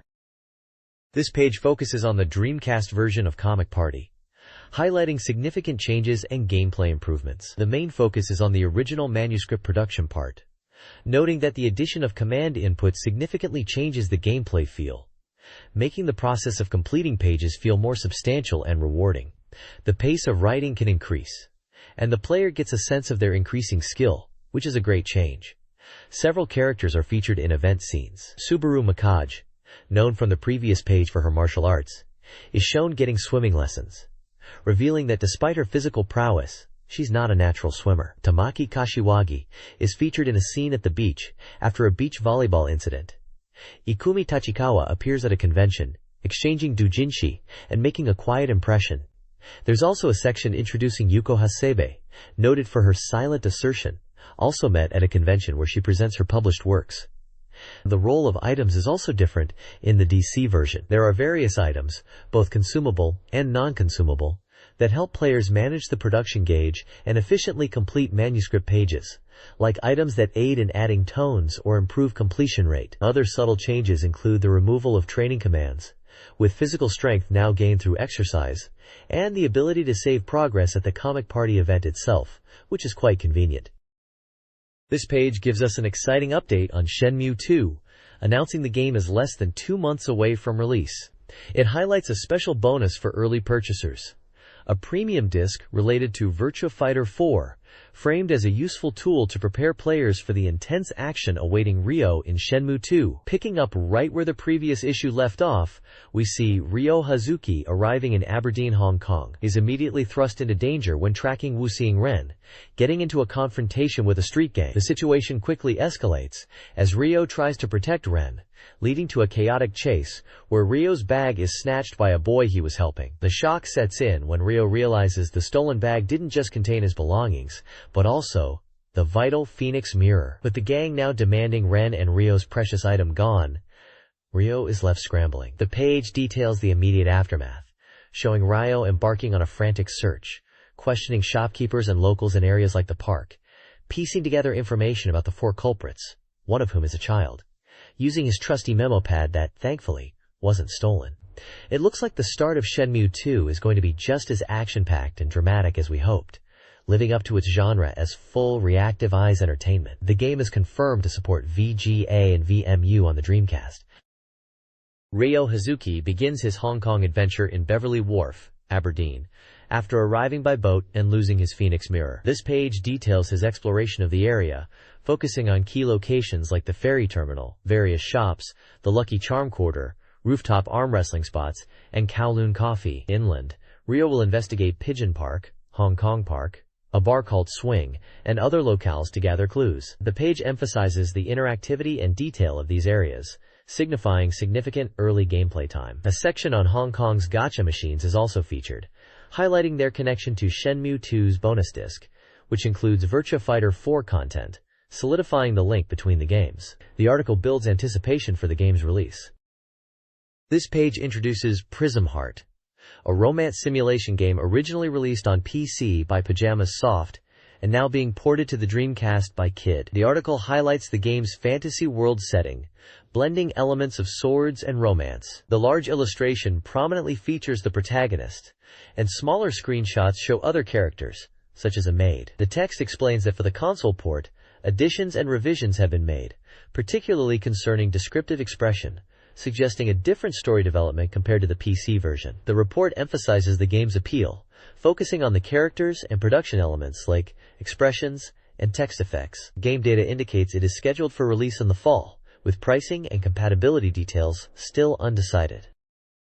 This page continues the exploration of Prism Heart, offering a deeper look into the story and introducing the main heroines. The narrative centers around Mistel Ritz, a young man who travels to the Vitland Kingdom, a martial nation ruled by King Gustav, who gained the throne through victory in a swordsmanship tournament. Mistel's goal is to participate in the Knight Selection Tournament, held every 3 years, aiming to become a knight and gain honor and territory. The page features profiles for 3 key characters. First is Princea von Grunwald, the main heroine, described as a swordsman who challenges Mistel and seems taken with him. Her voice actor is Yukiko Iwai.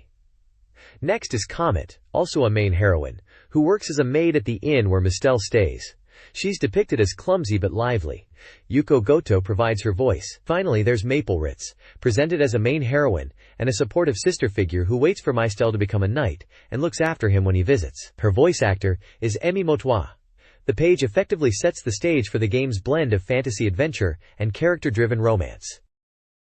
Prism Heart blends daily life simulation with night training. Weekdays involve stat-building training, where players issue commands to improve Mystel's parameters for the night selection tournament. Finding the optimal balance is crucial, and the text suggests that partnerships might enhance training effectiveness. Weekends offer the holiday part, allowing players to build relationships, primarily through dates. Monthly practice battles, such as Wyvern and Pegasus class battles, assess progress and determine ranking. Core performance, especially in the August preliminary match, can disqualify players from the main tournament. The game features a romantic element with the introduction of heroines like Aina and Kamina, who players can potentially date during the holiday part. Screenshots showcase the training screen, a world map for weekend activities, and battle sequences. This page dives deeper into the world of Prism Heart, introducing several key characters you'll encounter. You see profiles for charming figures like the Katird Ahanja, the devoted nun Anj, the mysterious Echo, the carefree poet Freya, and the diligent trainee Lise. It also features the first male character shown, the red swordsman Kizharov, described as a key figure connected to the main protagonist. A significant announcement here is the addition of 2 brand new heroines exclusive to the Dreamcast version, promising to expand the game's narrative depth. The page emphasizes that, alongside the night training from the previous page, refreshing dates with the heroines remain a core part of the experience. There's also a special focus section highlighting the character Kometo and her circumstances. This page is dedicated to the highly anticipated sequel to the definitive Dreamcast baseball game, Pro Yaku Team wo Tsukuru. Let's make a pro baseball team. The article highlights that this release bundles both Pro Yaku Team wo Tsukuru and Pro Yaku Team wo Asobu onto a single GDROM, offering tremendous value. As the team president, your goal is to guide your club to become the best in Japan. This involves diving deep into 3 core pillars: training, management, and personnel. You'll scout players, build training facilities, manage the team's finances, and even engage in side businesses to keep everything afloat. Balancing these aspects is crucial, as neglecting one can lead to a downward spiral for the team. While your primary role is president, the game allows you to take on the manager's duties during games. You can issue detailed instructions to players on every pitch, adding a strategic layer to the on-field action. Screenshots showcase the management interfaces, the game's view, and a character creation system, allowing you to customize your team's appearance. This bundle promises a deep simulation experience combined with hands-on baseball action. This page showcases the 2001 edition of Pro Yaku Team wo Asobu, bundled on the same disc as Pro Yaku Team wo Tsukuru, 2001. While featuring adorable characters, the game offers authentic action baseball gameplay, with detailed controls designed to immerse you in the experience, like simulating weight transfer during a swing. It boasts the latest player data for the year, including new rookies and foreign players, which updates the team balance. You can even bring teams you've trained in Tsukuru into Asobu for matches. The game includes various modes beyond standard play, such as pennant races and tournaments. Producer Takayuki Kawagoe from Smilebit discusses how this release is a response to fan requests, emphasizing the importance of annual data updates for sports titles, and the value offered by bundling the 2 games. The comprehensive match data recorded allows players to analyze performance and improve their strategy. This page dives into the unique world of Typing of the Dead, presented as a special report. This isn't just a standard typing tutor. It cleverly merges the genre with elements of a dating simulation or adventure game. Instead of simply selecting options, you actually have to type out messages and responses to interact with the characters. The core gameplay revolves around communicating your feelings and building relationships with the girls to reach a happy ending. Interestingly, the game features characters from the Nintendo 64 title Getter Love, a dating party game from Hudson, with the same character designer returning. One of the featured girls is Minagawa Makoto, whose profile is included, detailing her personality and stats. This title offers a fresh take on both typing and dating games, emphasizing communication skills in a fun, interactive way.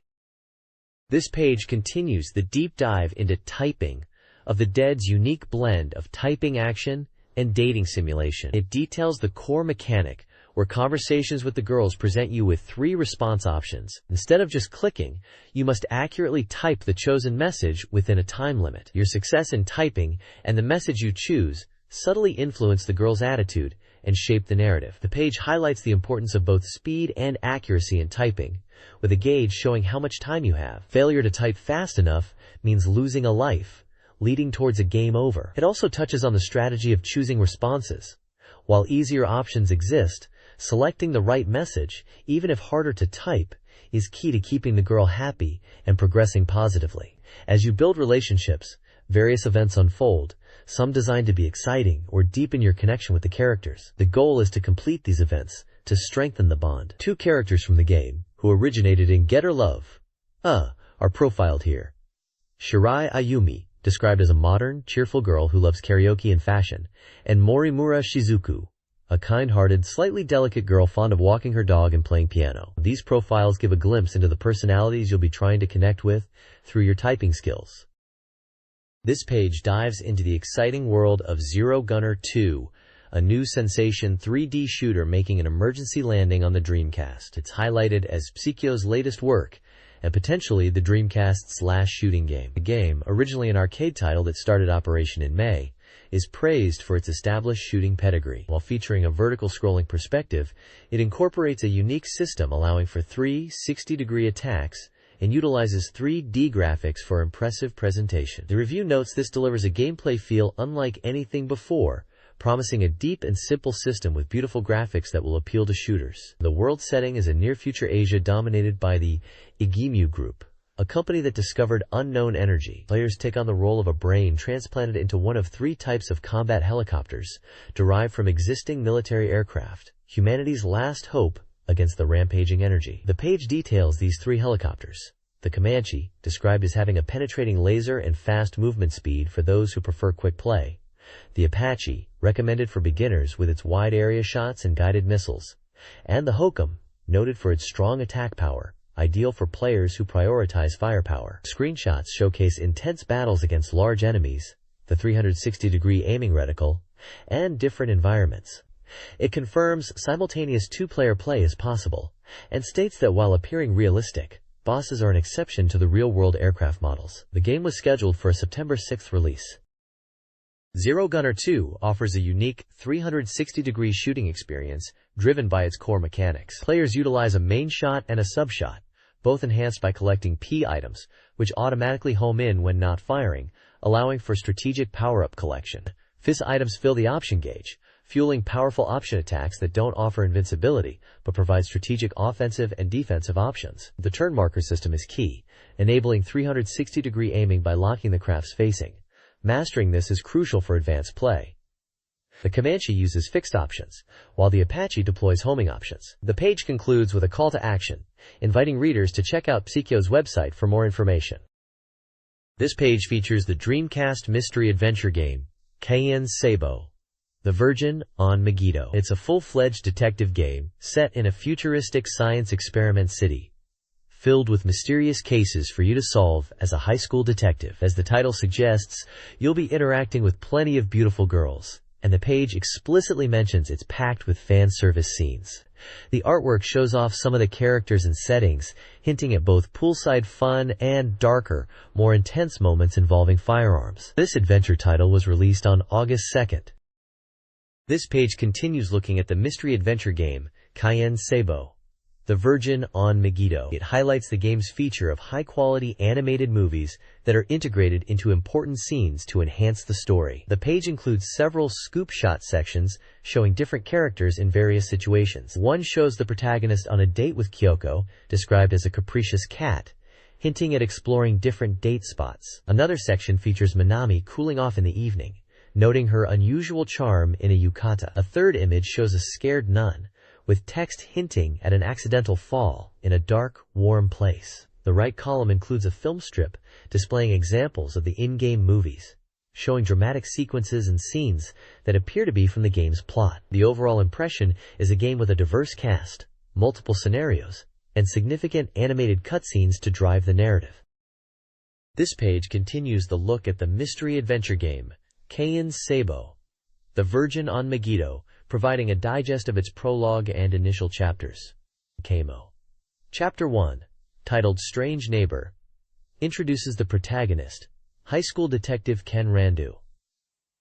While traveling on the Shinkansen to the high-tech experimental city of Izanamishi, He is startled awake by the click of a camera. He meets Remi Kanzaki, a Science magazine reporter who takes photos of him without permission and seems overly inquisitive about his transfer to the local high school. She proposes that he investigate the Earth system, which manages the highly networked city, hinting at something suspicious beneath the surface. Screenshots show the Shinkansen interior, Remi herself, and text boxes highlighting their conversation. Chapter 2, The Dream of That Time, delves into Ken's past through a dream. He relives a memory from 3 years prior on the school rooftop at sunset, the last time he spoke to Mizuki Akimura, a close friend who suddenly vanished. In the dream, Mizuki offers to show him something precious she has kept secret, a mysterious amulet called the Earth Tablet, which is said to bear patterns similar to Jomon pottery, and was always with her. Screenshots depict Mizuki and a close-up of the unusual amulet she held. The page sets up a core mystery involving a vanished friend and a strange, ancient artifact intertwined with a modern, high-tech setting. The next page continues the digest for the Virgin on Megiddo, detailing more of the strange events surrounding Izanamichi. Chapter 3 describes the Shinkansen's sudden emergency stop, an event the protagonist discovers was actually predicted by the news before it happened, deepening the mystery of this supposedly high-tech city. The train car doors are locked, trapping everyone inside. A side panel briefly explains the city's core infrastructure, the Earth system, a vast, real-time network controlled by a supercomputer. Following the train incident, Chapter 4 chronicles the protagonist's arduous journey on foot along a mountain road for 4 hours. Exhausted and sore, he blames the situation on a bearded old man and reflects on his simple transfer to St. Holy High School, turning into this ordeal. The page introduces Kagami Iwao, the head of the Kagami Detective Agency, who has known the protagonist since middle school and acts as his guardian and employer, explaining his connection to this investigation. As the protagonist finally nears the city, guided by moonlight, the distant lights appear strangely distorted, raising concerns about the true nature of Izanamichi and hinting at possible hallucinations or an even stranger reality. This page dives into DEI Chariot Fantasy, a visual novel adventure where the titular character, Dejiko, finds herself transported from Akihabara to another world. Adding to her predicament, she's lost her memory and, notably, her signature phrase, Nyo. The game highlights a unique mechanic tied to Dejiko's appearance. Her iconic cat ear hat is gone, replaced by a ribbon. This ribbon isn't just cosmetic. Its color dynamically changes depending on the choices made throughout the story, acting as a visual indicator of the scenario branch the player is currently on. The page emphasizes that there are multiple endings, each potentially associated with a different ribbon color, and hints that seeing all the colors might unlock something special. Screenshots showcase in-game dialogue and a screen listing different ribbon colors, suggesting players can track their progress or even select specific paths. It's a neat way to integrate a character design element directly into the gameplay and narrative structure. This page introduces some of the intriguing inhabitants players will encounter in the fantasy world of DEI Chariot Fantasy. Beyond the familiar faces like Dejiko, Puchiko, Usada, and Jema, new characters populate this strange realm. We meet Carrera, a seemingly mad alchemist bent on world conquest, whose powerful potions might hold the key to Dejiko regaining her memory, despite her rebellious nature towards her scientist father. There's also Hinagiku, a gentle yet shy shrine maiden who helps house and guide Dejiko and the protagonist. The page also features siblings Kayin and Cecile. Katrine is a knight in training skilled with a sword, constantly looking out for his kind but slightly naive sister Cecile, the young lady of a prominent local family. These characters, along with others, will play significant roles, with the specific characters encountered varying depending on the choices made during the adventure. Screenshots provide glimpses of these characters in action and key scenes.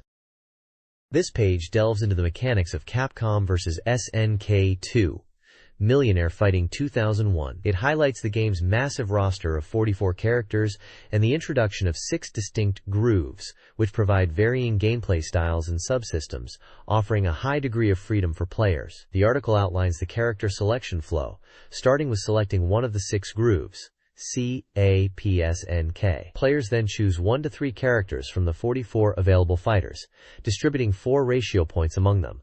Finally, they decide the team order. The page then details the effects of various subsystems associated with these grooves. It covers movement options like dash, quick forward/backward movement, and run, continuous forward movement, and recovery options like tactical recovery, delaying wake-up, and safe fall, quick recovery from being knocked down. It also explains aerial defenses like air guard, only available in C groove, evasive maneuvers like small jump, low jump for quick hops, rolling, evading attacks on the ground, and dodge, a sidestep evasion found in groove.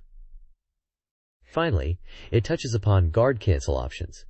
Guard cancel attack, counter-attacking after blocking, present in many grooves, and guard cancel movement, moving forward or backward after blocking, exclusive to N groove. Screenshots illustrate each of these systems in action.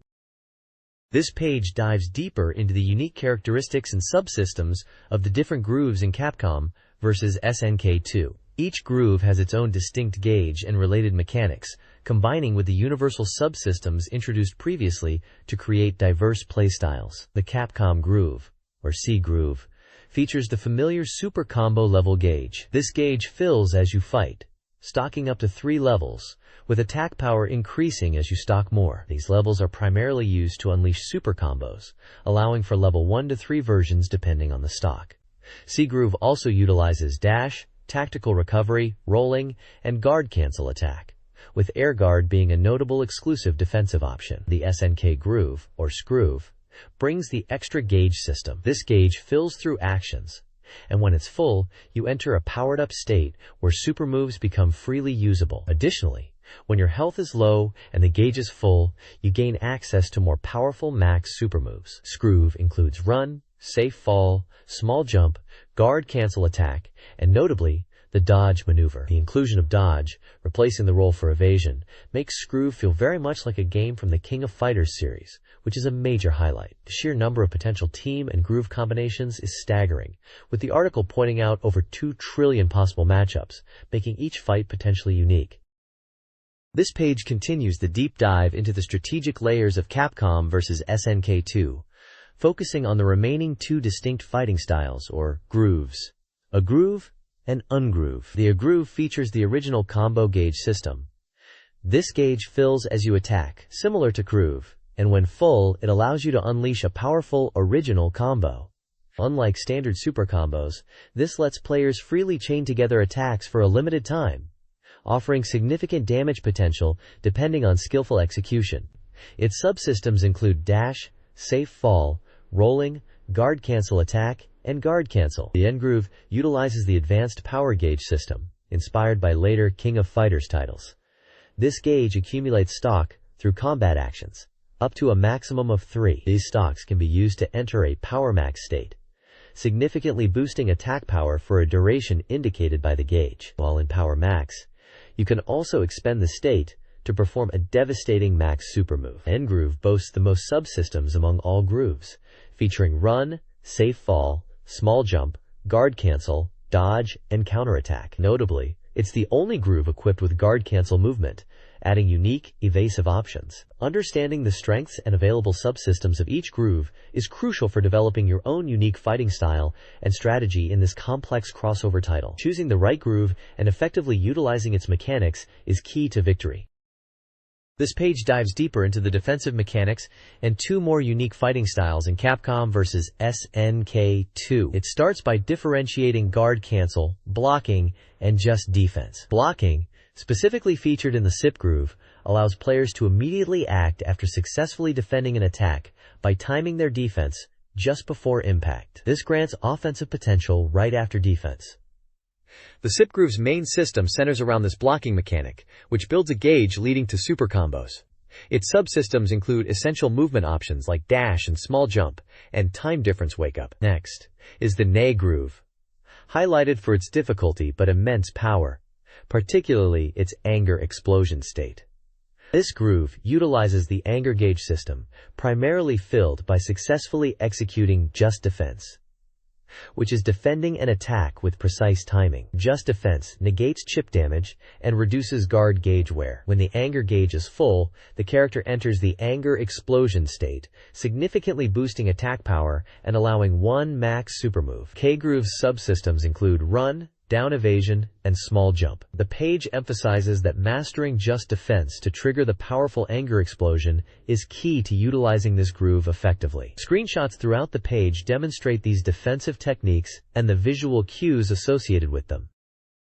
This page provides an in-depth look at Garou, Mark of the Wolves, the highly anticipated Dreamcast port of the popular Neo Geo fighting game. Fans were eager for this title, which is described as being in a state of excitement even before its release. The page introduces the game by showcasing character portraits of the diverse cast and discussing the DC version's features, including the full port of the Neo Geo original and added Dreamcast elements. Garou, Mark of the Wolves is positioned as the latest entry in Smonk's Fatal Fury series. It's set 10 years after the death of Geese Howard, with a mysterious invitation reaching Terry Bogard, leading him to a new tournament stage. The game represents a shift from the series' history, moving away from the signature line battle system seen in earlier Fatal Fury and real Fatal Fury titles. Instead, Garou, Mark of the Wolves is a pure 2D fighting game. The King of Fighters series is also briefly mentioned as another SNK title, where Fatal Fury characters have appeared. The page features screenshots demonstrating the gameplay, including character select, showing Hotaru Futaba and the Griffon, and various fight scenes. It highlights key figures in the story, such as Rock Howard, Geese's son, and Terry's protege, and Kane R. Heinlein, the tournament's host. The release information indicates a September 27th release date, with a price of 5,800 yen, and the game is noted as being 80% complete at the time of this publication. This page delves deeper into the Dreamcast version of Garou, Mark of the Wolves, highlighting its new features and unique gameplay mechanics. A significant addition is the Art Gallery mode, which will include existing and new illustrations from SNK artists, unlockable by meeting specific conditions within the game. Character endings and illustrations for cleared characters are also viewable.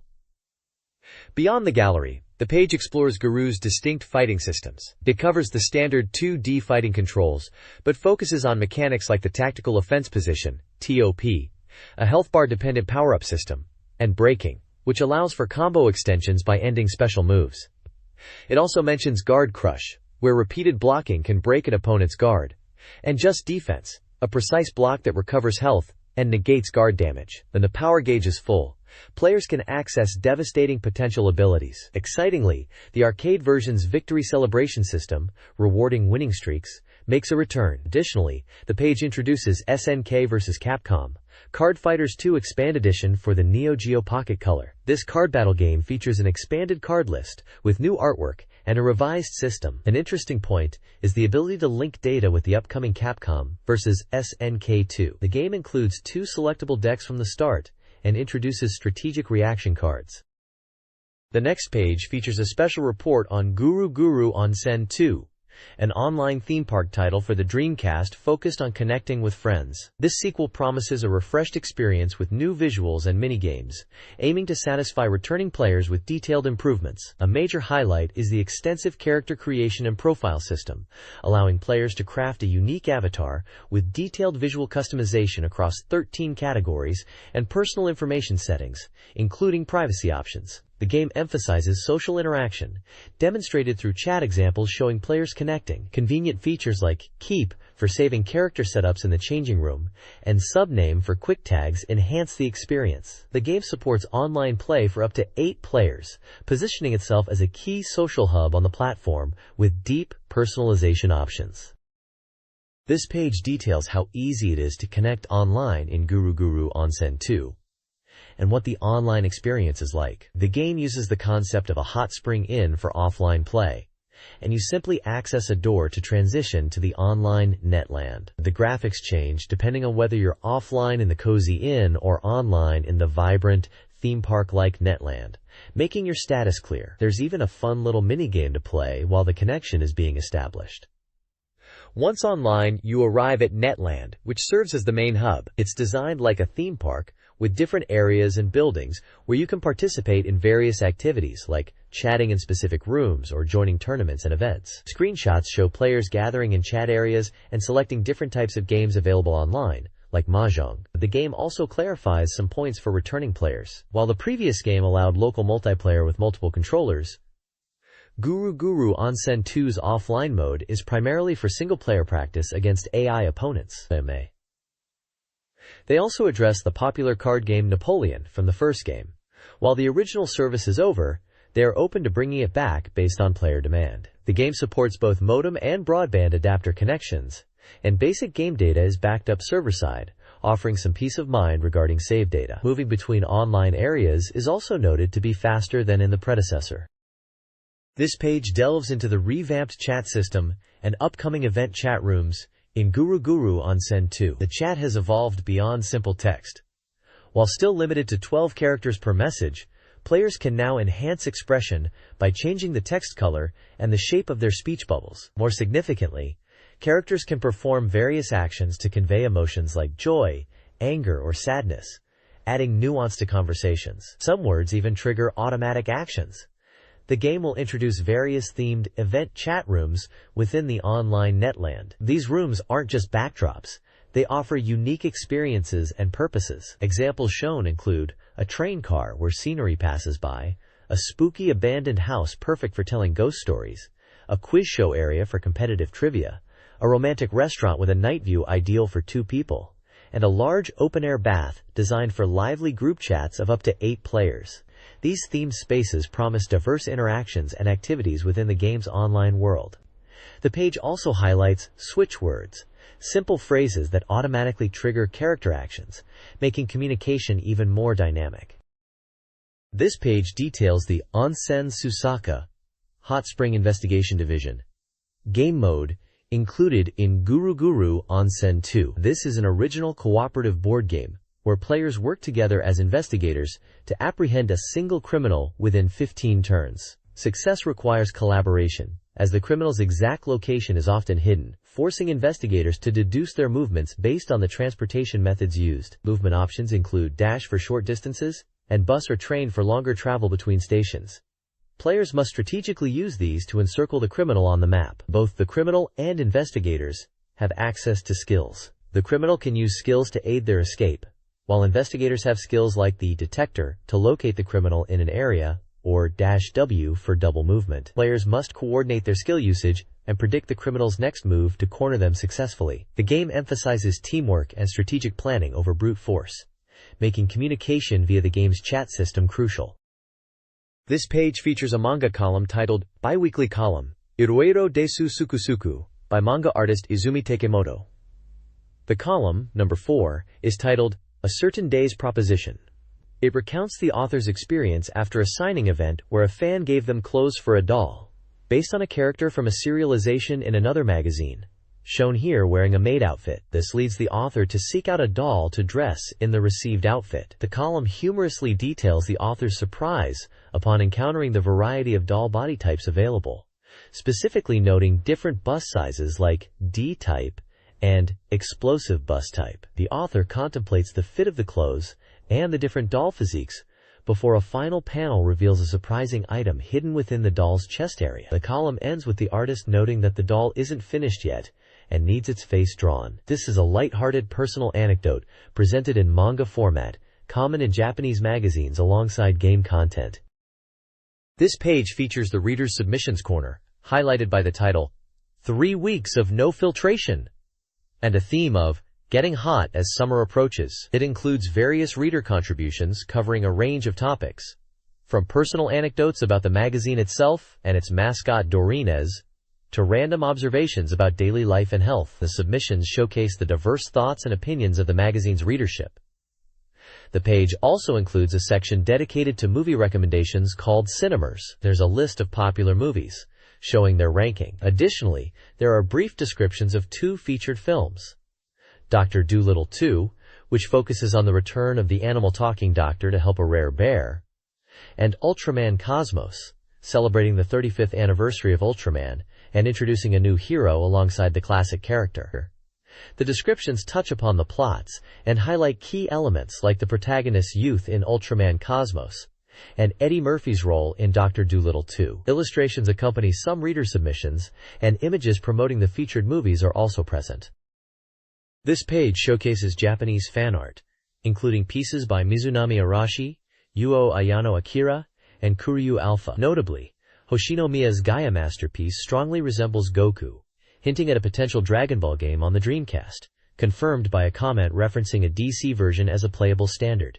The second part features the behind the scenes of the game shop column. This week's theme examines the evolution of game hardware in the always connected era, exploring potential business model shifts. The author questions if hardware might be sold cheaply, with profits from online services, similar to mobile phones. The column discusses the changing gaming landscape, with mobile gaming growing, and suggests hardware manufacturers might focus on online infrastructure, leading to competition for user acquisition. Networked features are transforming game endings and experiences, marking a significant shift from older PC games. The column reflects on the Dreamcast era's push towards online gaming. This page features more fan art submissions from readers across Japan, highlighting their creativity inspired by various games. We see dynamic takes on characters like Sonic from Sonic Adventure, intense portrayals related to Exodus Guilty Neos, and interpretations of the Phantasy Star Online universe, reflecting the wide impact of Dreamcast titles. There are also unique original characters and possible nods to other series, like Sakura Wars or Nights into Dreams, showcasing the diverse tastes within the community. The artists capture the essence of these worlds, like the vibrant energy of Sonic, or the collaborative feel of So Below the fan art. The Bookmo section recommends books. This week, the focus is on novels, specifically the originals behind two movies released in 2001, Brian Aldiss's Super Toys, the basis for A, and Joanne Harris's Chocolate. The summaries touch upon the futuristic sci-fi themes of Super Toys, and the magical realism and culinary charm of Chocolate. Finally, there's a ranking of game-related books, primarily strategy guides and art books, from a specific store's sales data in June 2001. It lists popular guides for titles like Phantasy Star Online Ver.2 and Shin Megami Tensei, showing what players were engaging with and needed help on at the time. The section playfully reminds contributors not to get lazy and keep sending in their submissions. The next page features various reader-submitted comics and comments, each attributed to a different prefecture in Japan, offering a humorous look at games and pop culture. Highlights include several pieces referencing the investigative saga of Shenmue, commenting on its mysteries, characters like Ryo Hazuki, and even specific moments like dialogue about the Mad Angels or character stats. There are also nods to Sega Gaga, the quirky simulation game about reviving Sega, and characters from the beloved tactical RPG series Sakura Wars, depicted in a strange, humorous scenario. Another piece references a Toyota Harrier car commercial featuring a wolf creature. Below this, the page includes a recurring column titled Game Talk Guchoi by Niku-chan. This installment shares personal gaming experiences, possibly related to online play, given the mention of exchanging in-game name cards and scheduling difficulties. The column offers brief recommendations for Onimusha Warlords, noting its strong voice cast including Takeshi Kaneshiro, and comments on games from the Hamtaro series for Game Boy, musing on character appearances. The column also includes a short, introspective passage about self-perception. A prominent section features the large text, quote, halved, accompanied by commentary acknowledging a previous observation was incorrect, and that something significant, possibly related to Sega or the magazine itself, has indeed been reduced by half. The page concludes with a thank you message to readers who sent submissions related to the Dreamcast game Sengoku Turb, praising their kindness, and provides contact information for the publishers. This page continues with more reader-submitted content in the True Dorimaga Liberation Zone Declaration section, featuring humorous comics and comments from various prefectures. There are definite gaming nods here, like a panel clearly referencing Crazy Taxi 2, depicting a chaotic ride, and mentioning taxis. Other submissions include character art and jokes, with a recurring theme about wanting a sister, and a section playfully titled, Gotta Catch 'Em All, related to awarding points, possibly in some reader context. Below the reader content is a CD release guide section, summarizing recent music releases. This isn't strictly gaming but often ties into anime or popular culture relevant to gamers. Featured releases include the single Hanabi by Capsule, described as a new pop single, the album Transition by Masayoshi Yamazaki, noted for its warmth and passion, the single Fukai Mori by Duas Infinity, known for being the ending theme to the popular Inuyasha anime, the album Nectar by Bice, described as a comfortable and healing record, and the single Unite by Ayumi Hamasaki, a refreshing follow-up to a previous hit. Guide provides brief descriptions of each release, highlighting their style or key associations.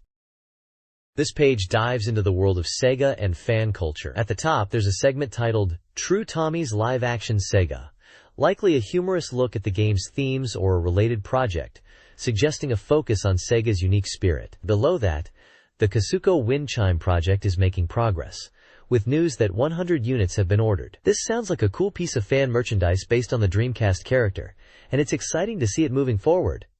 There are also photos of the COSPA staff involved. The Manga Dojo section by manager Hongo is taking a break this issue, but promises more manga later. A large portion of the page is dedicated to the monthly Dorimaga's Circle, continued Gobido, which is a reader submission feature. Fans from various prefectures send in drawings and comments, showcasing their love for Sega and gaming. Highlights include fan art of original characters like a first-generation cat ear idol, a character described as having cat ears and glasses, and a swimsuit drawing. It's a vibrant collection of reader creativity, continuing the fun from the previous page. Other small columns touch upon trends in gaming and pop culture, reader dreams, and a call for readers to share what's popular in their world or what they think will become popular next. This issue focuses on reader interaction and Sega-related content. Captain Hachi's Y discusses anticipated games like Sakura Wars 4 and Far East of Eden 2i, soliciting reader input. Yo's submission postcard question box offers art advice, covering screen tones and markers. Smaller columns address diverse interests. Leave it to Hagi. Buy-ins online game go, and game identification. The central section. Reader request songs brought to Sega Kara for a decision. Quote, highlights fan requests for Sega karaoke, including songs from Sakura Wars, anime like Next, and Dragon Ball GT, and even a punishment song. A photo suggests Sega Music Networks is considering the requests. A power-up present announces a giveaway of a Dreamcast Dorikara unit. This page delves into reader interaction and personal insights. The Let's Think About the Catchphrases of That Game section features reader submissions for titles like Echo the Dolphin, Defender of the Future, prompting comments about its smelly protagonist, or the perplexing thought of whether dolphins, despite being mammals, are smelly. Memories Off Complete earns praise for being well done, while Langrisser Millennium is humorously noted as a painful title, now that the millennium has passed. And Atsumate. Godzilla suggests the need to gather people. Eldorado Gate gets a blunt, looks like a reject at first glance. The page also includes a point ranking for contributors and a guide to various reader-driven corners, highlighting the magazine's strong community focus, similar to the previous page. Submission guidelines cover sending in text and illustrations. A personal touch is added in the Today's Win, Tomorrow's Win section, featuring voice actress Tomoe Sakurai. She shares a charmingly relatable list of her favorite items, including things she keeps but never uses, like tissue packs from the station, or random pens. She highlights a 101 Dalmatians t-shirt and pants set she rediscovered and now wears as pajamas, and a collection of items like leftover candy and hairspray. Her profile details her career and upcoming event appearances.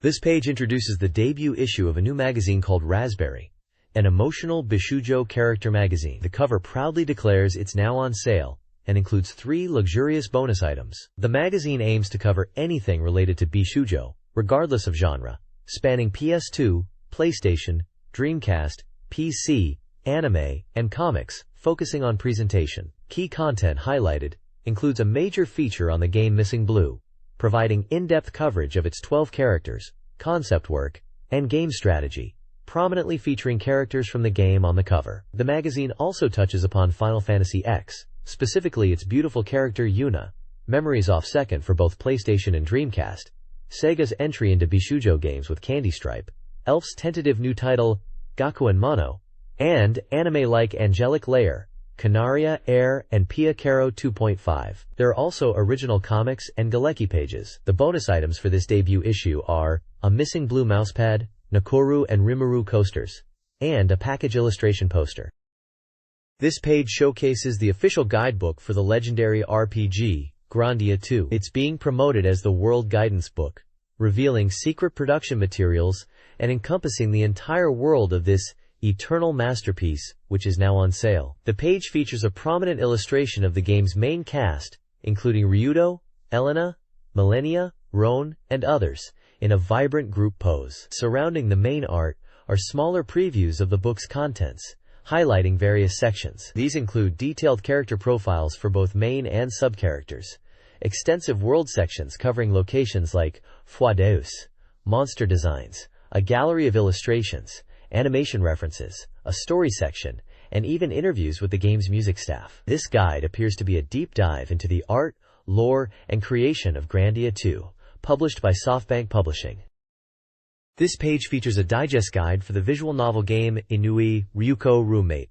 Aiming to help players achieve the best ending, the game revolves around the life of the protagonist and his roommate, Ryuko, with the story branching based on player choices. The guide highlights the game's core system, where decisions significantly impact Ryuko's feelings and the overall narrative flow. It advises players to understand the difference between important choices that affect the relationship and minor ones, suggesting that actions making Ryuko happy are key to progressing favorably. A strategy to avoid bad endings is recommended, using a second visual memory unit (VM) to save before critical choices, as the game automatically overwrites data on the primary VM. The page also includes results from a reader project for cover illustration ideas and details, a giveaway for signed artboards from the voice actors. This page provides a detailed guide for key events in the visual novel game Inui Ryuko Roommate. It's split into two main sections covering different parts of the game's story. The top section focuses on the initial arrival of Ryuko Inoue, the protagonist's new roommate returning from America. It highlights early events like meeting her homeroom teacher, Midori Sawaguchi, and a significant cooking event involving Ryuko's favorite dish, pepperoncino. The guide emphasizes that certain events happen regardless of choices up to that point, but the decisions made during the pepperoncino event, particularly choosing the option that makes Ryuko happy, are crucial for positive progression. A story chart visually maps out this initial sequence of events. The bottom section covers events that occur from the second day onwards, introducing Ryuko's close friend, Rie Nakayama, and the adorable puppy, Koro-chan. Discovering and taking care of Koro-chan is presented as a major event that influences later parts of the story, so neglecting the puppy is not advised. Player choices related to interacting with Kori, or Koro-chan, are highlighted as important branching points. Another story chart outlines this later sequence of events, including activities like group cooking, playing tennis with Ryuko, and events centered around the puppy. The guide suggests that while some initial events are fixed, choices later on, especially regarding Koro-chan, significantly impact the narrative direction. This page continues the detailed event guide for the visual novel Inui Ryuko Roommate, focusing on later crucial moments in the story. The top section covers the dramatic point, where the protagonist's cohabitation with Ryuko is revealed to the school. This leads to a home visit from Midori Sawaguchi, the homeroom teacher. The guide explains how this event unfolds and its implications for the player's relationship with Ryuko. There's also an introduction to Masahiro Yamamoto, a friend of Ryuko's who plays a part in these events. The story chart maps out this sequence of events, including discussions during the teacher's visit and other related occurrences. The bottom section highlights events that happen around a sudden earthquake. This section introduces Ryuko's close friend, Megumi Yagisawa. A key choice check segment is included here, specifically pointing out two vital decision points that significantly impact the relationship with Ryuko. These choices involve responding to Ryuko's questions at critical moments. The guide advises choosing options that prioritize Ryuko's feelings to deepen the bond. Other events detailed include interactions with Megumi and a visit to an antique shop, sometimes involving Midori. The story chart for this section covers the earthquake, supplementary exams, and these other unique events. This page continues the detailed guide for the visual novel Inui Ryuko Roommate, focusing on Ryoko's summer activities and relationships. The guide highlights Ryoko's passion for tennis and her dreams related to club activities, which become a major topic during summer vacation. A key event detailed is a chance encounter with Midori Sawaguchi, the teacher, at the library, with specific advice provided on crucial choices during this scenario. The page also showcases a pleasant night tea party event, where friends gather with sweets, illustrated by a charming image of Ryuko feeding the protagonist. Later, the narrative shifts to a summer pool trip. The protagonist is invited to join Ryuko and another girl, Charmi, at the pool, where Midori-sensei is also present. The guide points out sensitive choices related to observing Ryuko or Rie in their swimsuits, advising players to consider the impact on their feelings rather than just the visuals. These events, from tennis discussions to the pool visit, are outlined in the accompanying story charts. This page continues the guide for Inui Ryuko Roommate, detailing the events surrounding Ryoko's return from tennis camp. Following the pool and fireworks, Ryoko leaves, and upon her return, she's noticeably changed, losing her usual cheerfulness. The guide explains this strange behavior prompts the protagonist to investigate, offering options like reading her diary to uncover the truth.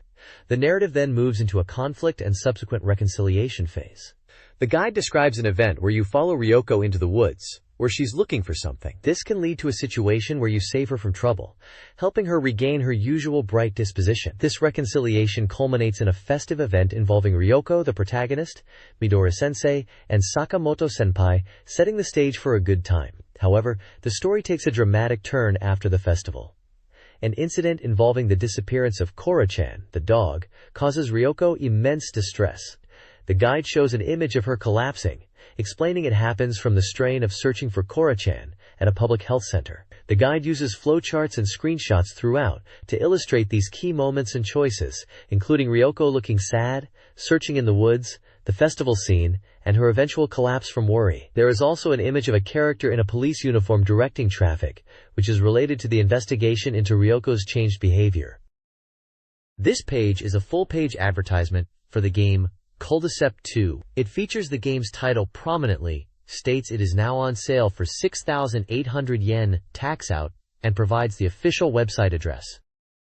This page features a striking promotional image for the game Cul-de-sac 2. It showcases the central figure, likely the goddess known as the narrator from the series, adorned in elaborate golden and blue regalia, including large curved horns in her headdress. She holds an open book as several trading cards float around her, set against a vibrant landscape background. The image captures the core elements of the game, a strategic board game combined with collectible cards. The bottom of the page identifies the game, the Dreamcast platform, and the companies involved, including Omiya Soft, Media Factory, and Sega, with a copyright date of 2001. This page showcases the Dorimaga exhibition, a special section featuring reader-submitted color artwork, primarily CG. It celebrates the section's full-scale launch with a vibrant collection of diverse illustrations. Among the featured pieces are fan art of Sophicia from Soul Calibur, praised for its beautiful coloring and depiction of her form. There's also a charming Chiba-style drawing of Sonic the Hedgehog and Shadow the Hedgehog, which the staff humorously suggests making into a girl version, showing their appreciation for the cute composition. Other submissions include original character art, such as a striking character with chains and a drawing of a robot observing nature, which one staff member finds surprisingly dramatic. The comments from the magazine staff and the artists offer lighthearted feedback and insight into the creative process and reception of the fan submissions. This page continues the Dorimaga exhibition, showcasing more amazing color illustrations submitted by readers. We see a diverse range of artwork, including characters from popular Dreamcast titles and some intriguing original creations. Featured game art includes characters from Phantasy Star Online, with one submission highlighting a reader's custom character, and another focusing on original designs inspired by the game's world. There are also dynamic pieces from 100 Swords, featuring characters like Angel Tiala and Armored Warriors. Fans of Sakura Wars 3 will recognize the distinctive style in one submission, and the iconic duo Sonic and Tails make an appearance. We even see some intense artwork from Fatal Fury, Mark of the Wolves, referencing the classic fighting series. The submissions use various techniques, including hand-drawn art and CG, and the staff comments are light-hearted, appreciating the creativity, color choices, and detailed depictions submitted by the talented readers. The page also includes a section outlining the guidelines for submitting artwork to the exhibition, encouraging more fans to share their passion. This page introduces the launch of Dream Passport Premiere, an updated version of the Dreamcast's network browser and connection software. The big news is its new multi-platform compatibility, bringing Dreamcast, Windows, and Macintosh users together into one experience. This free software, distributed by isao.net, enhances the online capabilities used by games like Cul-de-sac 2nd and Phantasy Star Online Ver.2. The article highlights two major new features. First is Dream Call, an internet telephony service allowing low-cost calls from the Dreamcast to standard and mobile phones in Japan, and even international calls to over 200 countries. The second is CH@B Call, a voice chat feature built on the instant messaging system from the previous Dream Passport. CH@B call enables voice communication directly between Dreamcast consoles and also between Dreamcast and PC users, effectively turning your console into a phone when paired with a microphone. The page also details the distribution schedule for existing iSow.net users and explains how users who aren't currently connected or haven't used the service recently can obtain the new software by applying online. Screenshots of the Dreamcall and CH@B call interfaces are included, demonstrating the new communication options available. This page continues showcasing the new Dream Passport Premier software for Dreamcast. We see the main screen has been updated from the previous version, offering a more mature look that you can also customize. Focusing on communication, the instant messaging feature, now detailed as CH@B Talk, has evolved. It's become even easier to find friends and coordinate online game meetups. A fantastic new feature is that your chat history is saved to your VMU, persisting between sessions as long as your console remains powered on. This saved history is a major upgrade for seamless communication.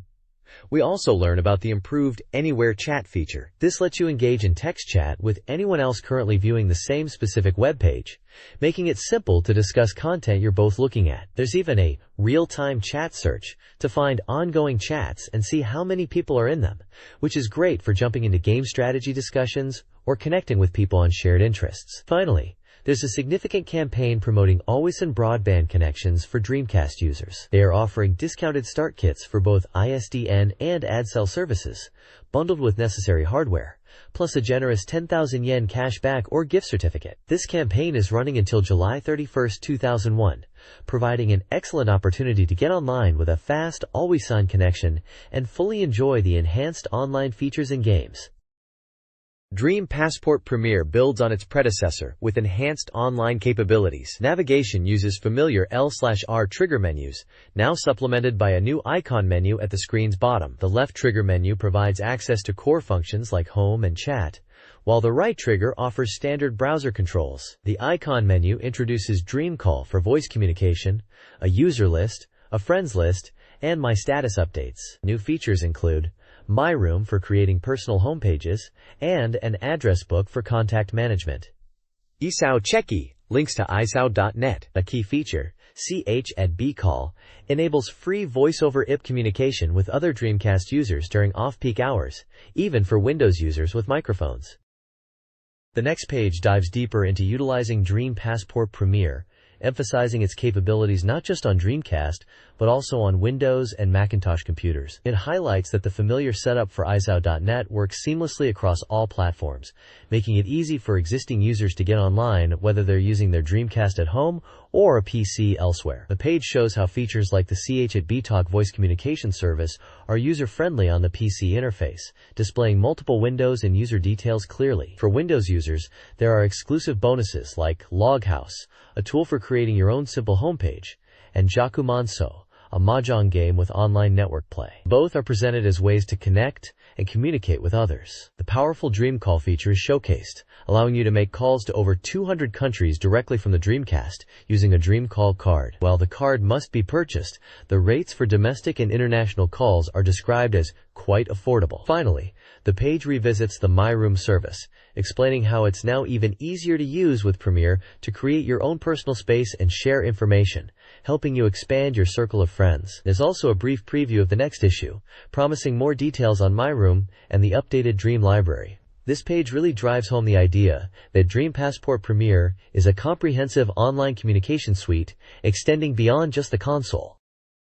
This page dives into Crossing Hisatsu Shigatonen, a realistic pachinko simulation game that captures the arcade experience, complete with vibration features and live-action footage from the popular series. Beyond the simulation, the software is packed with deep strategy features.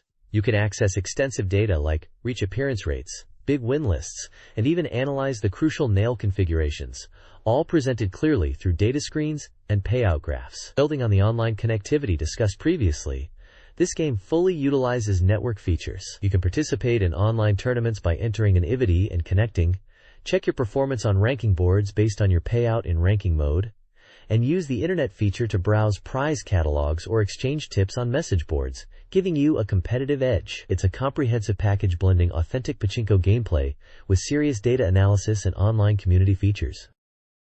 This page features a column by Fumio Kurokawa, titled Still Black or and A Little Bit of the Near Future Part 1.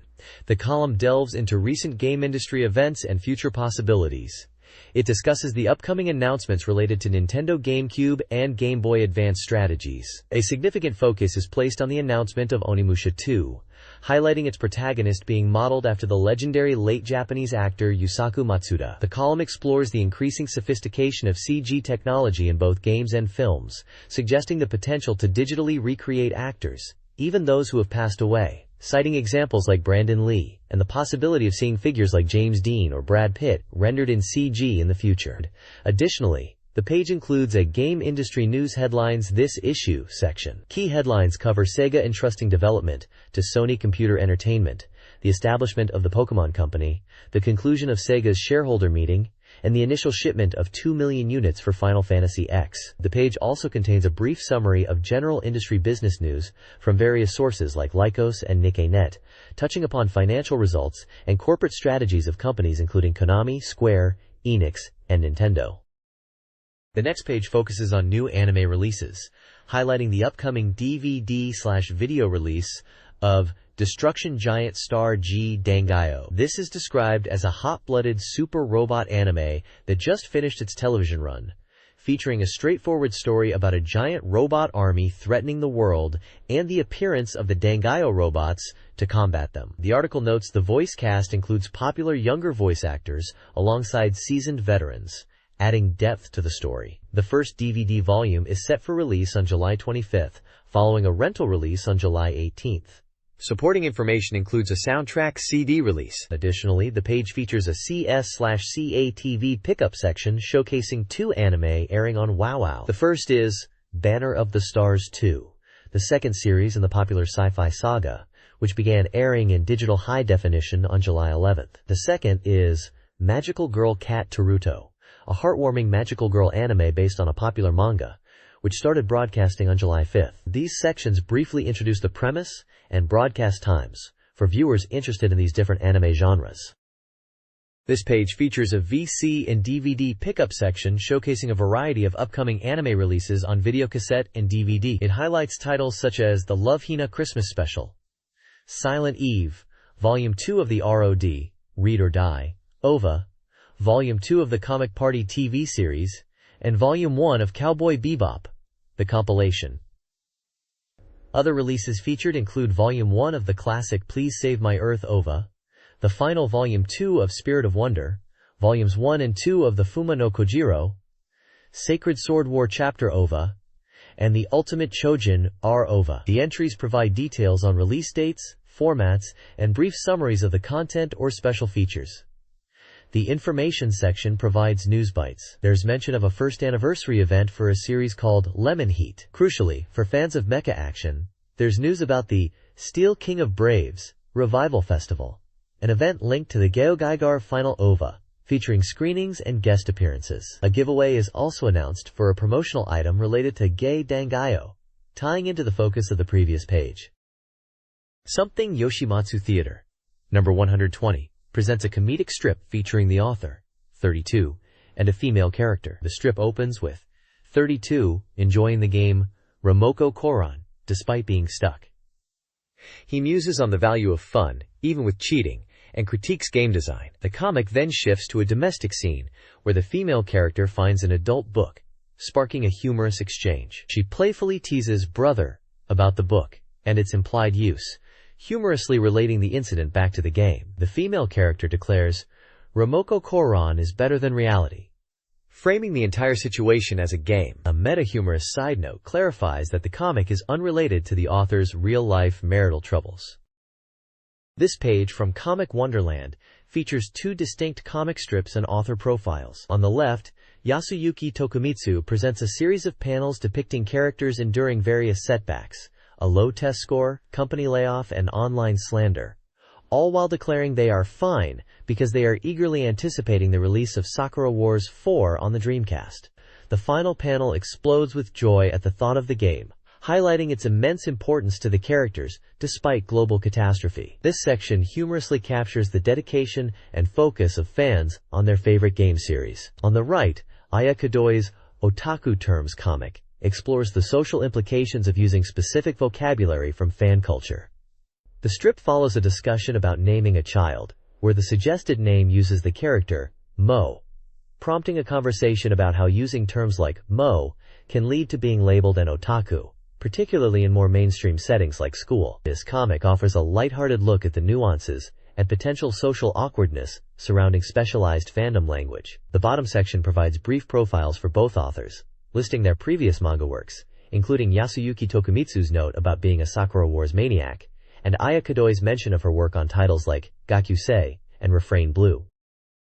This page features an interview with actress and TV personality Rei Kikukawa. Known for her academic background as a University of Tokyo graduate, she discusses her thriving career and recent experiences. She highlights her involvement in the Hollywood production titled Double Deception, mentioning the liberating experience of filming in America for about 1.5 months. Kikukawa expresses that she has grown to enjoy her work more and finds pleasure in the process itself. She also shares her favorite movie, Meet Joe Black, appreciating its theme of the backdrop of life. The interview touches upon her personal life, including a question about experiencing love like being struck by lightning. A profile section provides details about her birth year, 1978, birthplace, Saitama, and career milestones, such as being a former Toray campaign girl, a model for Ray magazine, starring in the drama Maria, and hosting the talk show Dee's Garage. Her participation in a Hollywood production like Double Deception is clearly a significant point of interest for the magazine's readers.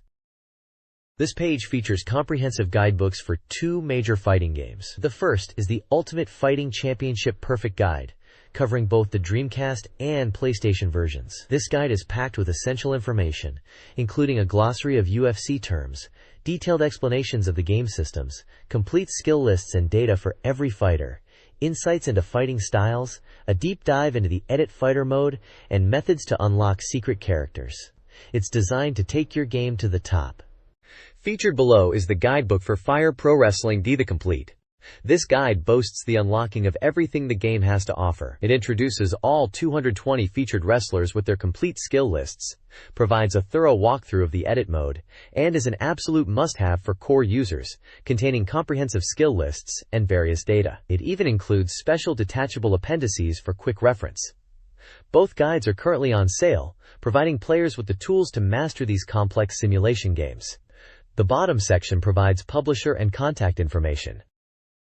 This page presents the magazine's reader questionnaire postcard and clear instructions on how to accurately complete it, emphasizing the correct way to write numbers for digital processing. The survey itself is designed to gather valuable reader feedback, asking about demographics such as age, gender, and profession, along with reading preferences and engagement frequency with these questionnaires. It delves into readers' gaming habits, querying the hardware they own and their interest in Dreamcast software. To facilitate responses, the page includes extensive numbered lists referencing articles from the current issue, a wide array of gaming hardware from various platforms and peripherals, and a substantial catalog of Dreamcast games, allowing readers to easily identify and select titles they own or are anticipating. This provides the magazine with crucial data on its readership and market trends.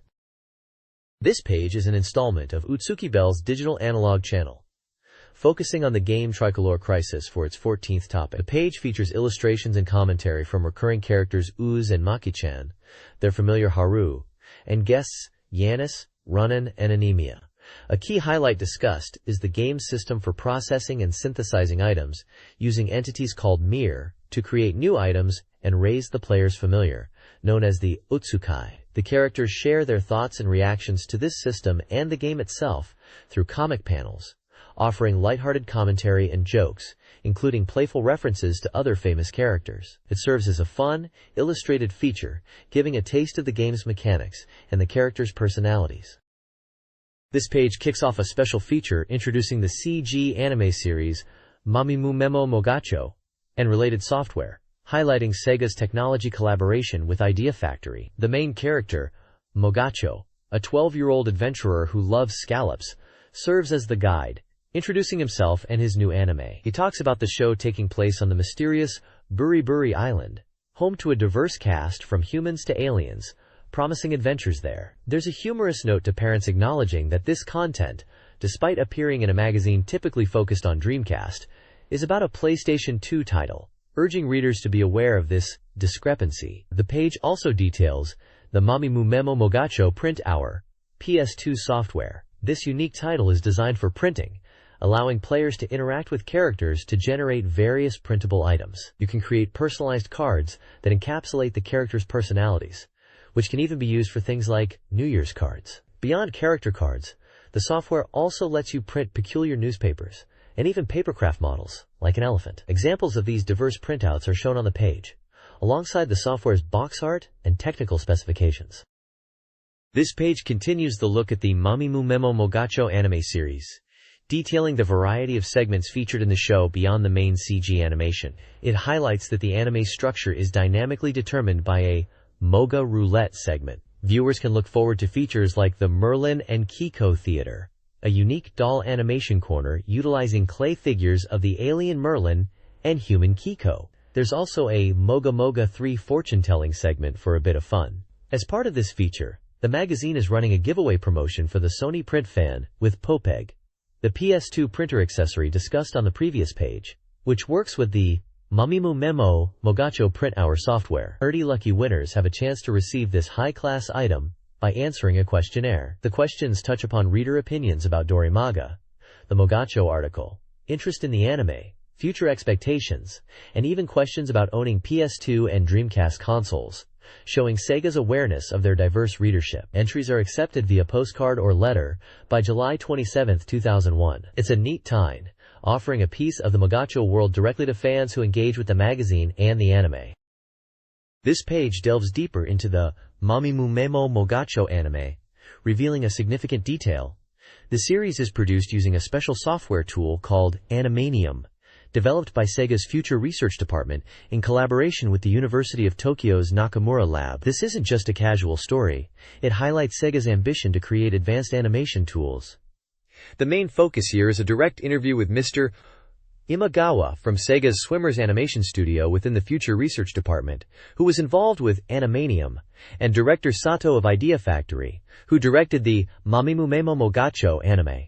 They discuss the origins of the project, explaining how it evolved from work within Sega's research division. Director Sato recounts how the idea to make anime came about, and Mr. Imagawa sheds light on Animanium itself, describing it as a tool that drastically simplifies the 3D animation process. The interview emphasizes how this software made creating the anime much more feasible, especially compared to traditional methods that involve a lot of complex software menus and technical hurdles. It's clear that Animanium was key to bringing the Mamimu Memo Mogacho world to life efficiently. The page also includes a screenshot of the Animanium software interface and a 3D character model, likely showing the tools being used for the anime. The next page dives deeper into the powerful yet simple Animanium CG animation software. It highlights how easy it is to create high-quality CG anime, even for those without extensive technical skills. The page shows a step-by-step process for how the Mamimu Memo Mogacho anime was brought to life using this tool. First, you create the character's movement within Animanium. Then you import that data into another software like Softimage XSI to add color and perform rendering, ultimately completing the animation. The article emphasizes that Animanium is so user-friendly that anyone can use it, requiring only a mouse for operation without complex commands or menus. It's even capable of creating strange movements that are impossible with standard motion capture technology. The interview section suggests this tool could lower the barrier for aspiring animators, allowing people with a good sense of movement to create animation even if they can't draw. The summary reinforces that Animanium is an accessible tool, and that the Mamimu Memo Mogacho anime, which is highlighted as a notable program, was created with this software by a small team of just 6 people. The page also features images of the software interface, character models, and the finished animated characters. Sega fans are collaborating to create the ultimate game music album, Burn It Up! SegaCon! Fans can vote for their favorite tracks from 843 nominated titles, spanning all Sega platforms from the SC-1000 to home consoles and arcades. Voting is open until July 31st via a dedicated website, with the final CD release planned for autumn or late this year. As of July 6th, a progress report reveals the top 10 fan-voted songs, including tracks from Panzer Dragoon Saga, Nights into Dreams, Outrun, and Phantasy Star Online. The page also spotlights notable nominated titles like Super Locomotive and Pulseman, highlighting unique musical aspects. The page features images of classic arcade cabinets and game screenshots, and provides access to the voting website. This page provides a deep dive into the Burn It Up SegaCon project, interviewing the masterminds behind it. Ikumi Ichikawa from SME Visual Works, and Kazuo Koizumi from Wavemaster. They share the story of how this unique collaboration between companies that were once rivals came to be. Starting with the desire to create a Sega game soundtrack album, they quickly realized that letting fans choose the tracks through voting was the best way to create a truly satisfying best-of collection. The interview highlights the significant challenges faced, particularly the monumental task of manually compiling the initial massive list of 843 nominated songs by drawing on memory and consulting with industry contacts. They also discuss the complex process of tracking down audio sources and clearing copyright for the selected tracks, which is especially difficult for music not previously released on CD, mentioning examples like music from Michael Jackson's Moonwalker. Despite the hurdles, they are committed to ensuring the fan-ranked songs are included. A separate section addresses common fan questions, clarifying that multiple votes are permitted and don't seem to be distorting rankings significantly, and that different versions of a song count as one vote if specified. They also explain that while the vote percentage for individual songs might appear low, it's because of the enormous number of votes distributed across the extensive list of nominations. The page features images of the interviewees and game art, including a character from Sakura Wars, and another resembling art from Skies of Arcadia. This page features a special dialogue with two legendary Sega composers from the Sega era, Funky K.H. and Hiroshi Kawaguchi, who were essential to the iconic sound of games during the Mega Drive generation. They discuss the unique challenges they faced, like composing primarily by ear due to the lack of standard equipment like sequencers, and the need for deep programming knowledge to maximize the sound chip's capabilities, resulting in that distinctive Sega sound. Funky K.H's work on games like Quartet, SDI, and Super Hang-In is highlighted. The page also includes a section where former Sega writer and producer, Rokuyaku Tsurumi, shares his personal favorite Sega tracks, including music from Alien Storm and Michael Jackson's Moonwalker. Below that, another dialogue begins, focusing on the sound composers who defined the Saturn era: Tatsuyuki Maeda and Naofumi Hataya, known for their collaboration on Burning Rangers. They reflect on their creative process and the significance of games like Daytona USA, ranking high in the ongoing fan vote for the SegaCon soundtrack project, emphasizing the impact these scores had on fans. This page continues the conversation between legendary Sega composers Hiroshi Kawaguchi and Funky K.H. reflecting on their early days and the unique challenges of creating music for classic Sega games using limited hardware like PSG sound chips. They share anecdotes about their creative process and the atmosphere at Sega during that time, highlighting the dedication required to coax intricate sounds from the hardware. The page also touches on the ongoing fan vote for the SegaCon soundtrack project, featuring a list of the top 5 fan-voted tracks so far, which includes iconic scores from Outrun, Fantasy Zone, Nights into Dreams, The Super Shinobi, and Afterburner. This list underscores the lasting impact of these classic soundtracks. Additionally, the page introduces Jun Senoue, a prominent composer known for his rock-infused style, particularly associated with later Sega titles like Sonic Adventure and the Daytona USA series. His profile highlights his significant contribution to the Dreamcast era's sound identity. The discussion transitions to how nostalgia for classic Sega music is being recognized and celebrated through projects like SegaCon. This page focuses on the arcade rhythm game Kraken DJ Part 2, unveiling the conditions required to unlock its 2 highly anticipated bonus tunes. These are special remixes of classic Sega tracks. One is 7 O'Clock, an original piece by legendary composer Hiroshi Kawaguchi, remixed by Fukuyama. The other is Let's Go Away, composed and remixed by the equally iconic Takenobu Mitsuyoshi, famously associated with Outrun. Intriguingly, unlocking these tracks requires clearing 50 records, but one needs an overall rank of A or higher, while the other needs a B rank or lower, a unique challenge. The page also highlights the vocal song, Could Be, featuring the lyrics and comments from Takenobu Mitsuyoshi himself, explaining it was conceived as the first vocal track for the project, and designed to be as easy to sing along to as hits from Daytona USA or Burning Rangers.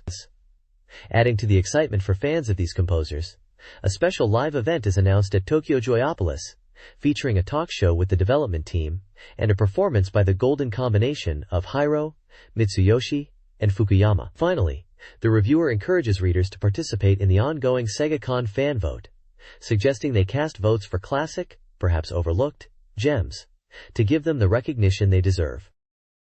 This page is the second installment of a special feature on Sakura Wars 3, Is Paris Burning?, offering an in-depth look at the game's characters and voice actors. This part focuses on Glycine Bloomer, the strong-willed member of the Paris Flower Division, and her voice actor, the veteran Saeko Shimazu. The article provides a character guide detailing how to build trust with Glycine, along with an interview with Shimazu. Shimazu shares her insights into voicing Glycine, whom she sees as a very pure girl. She recounts her initial audition experience in 1999 and her lasting positive impression of the character. The page includes illustrations of Glycine and photos related to the voice actor and other Sakura Wars 3 characters, providing a comprehensive look at this key figure in the Paris division. This page continues the special feature on Sakura Wars 3, Is Paris Burning?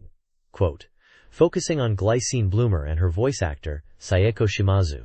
The main feature is an interview where Shimazu shares her profound connection to Glycine, describing her as a character she helped shape from the beginning and who still feels like a part of her. Additionally, the page includes a strategic guide titled, To Date That Glycine.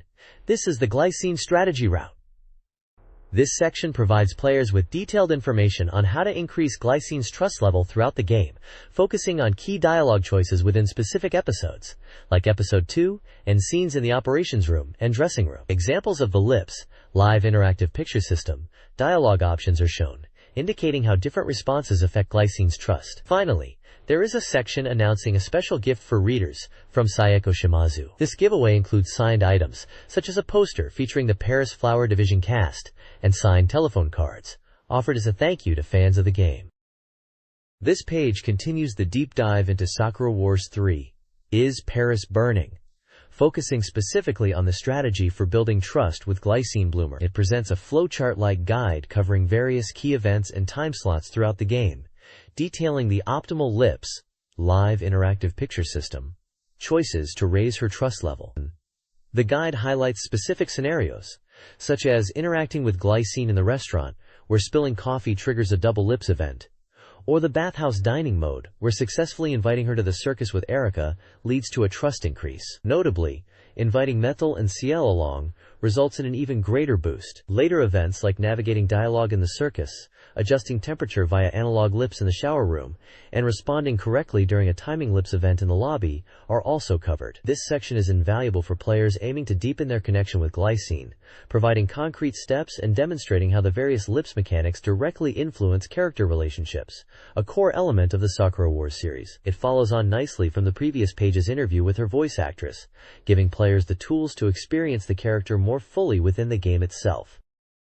This page continues the strategic guide for Sakura Wars 3, focusing on building your relationship with Glycine Bloomers during the third episode. It details various key moments where your choices, made through the LIPS system, will influence her trust level. The guide covers events like handling Kokoriko in the medical room or command room, where specific timing LIPS choices impact Glycine's trust or Kokoriko's. It also highlights battle events, explaining how to gain Glycine's trust during the cannon turret destruction operation, and specific Zako fights, often by letting time run out rather than making a choice. A small section includes a comment from Glycine's voice actress, discussing the nuances of portraying her noble background, and how that affected line delivery, particularly when introducing herself. Episode 3, titled Splendid Pirate Girl, centers heavily on Glycine. The guide walks you through the free movement periods, detailing interactions in her room, clicking items, a specific LIPS choice about the sofa, the training ground, about music preferences, the entrance hall, regarding pastry ideas,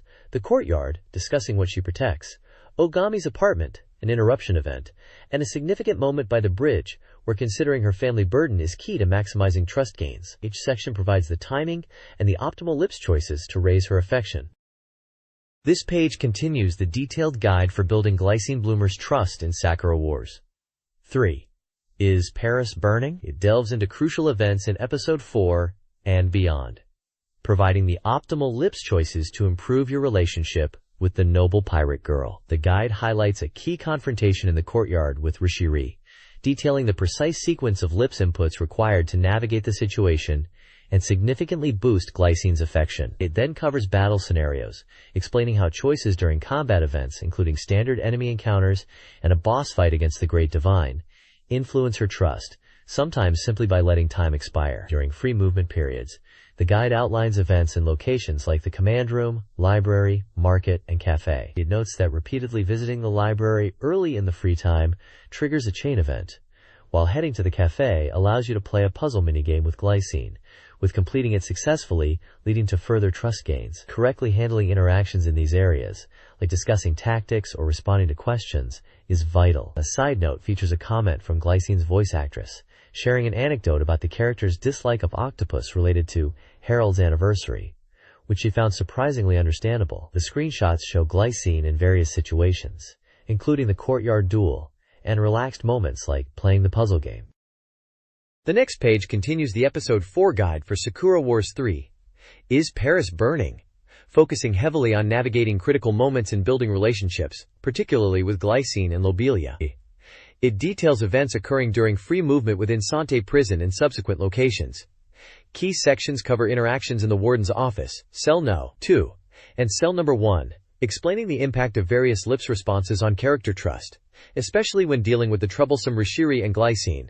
A crucial part details the bomb disposal event in Cell Number 4, emphasizing the specific steps needed to successfully defuse it and the negative consequences of failure. The guide also covers decisions made during the dining mode regarding which museum to stake out, highlighting how this choice affects Glycine's trust depending on who you spoke to more during the preceding free time. Further sections illustrate lips opportunities within the command room and during actual battles, both standard encounters and pivotal moments, showing how responses influence team dynamics and individual trust levels. The screenshots display scenes from the prison, the bomb disposal minigame, meeting discussions, and battle scenarios, providing visual context for these important gameplay events. This page is essential for players looking to optimize their relationships and progression through Episode 4.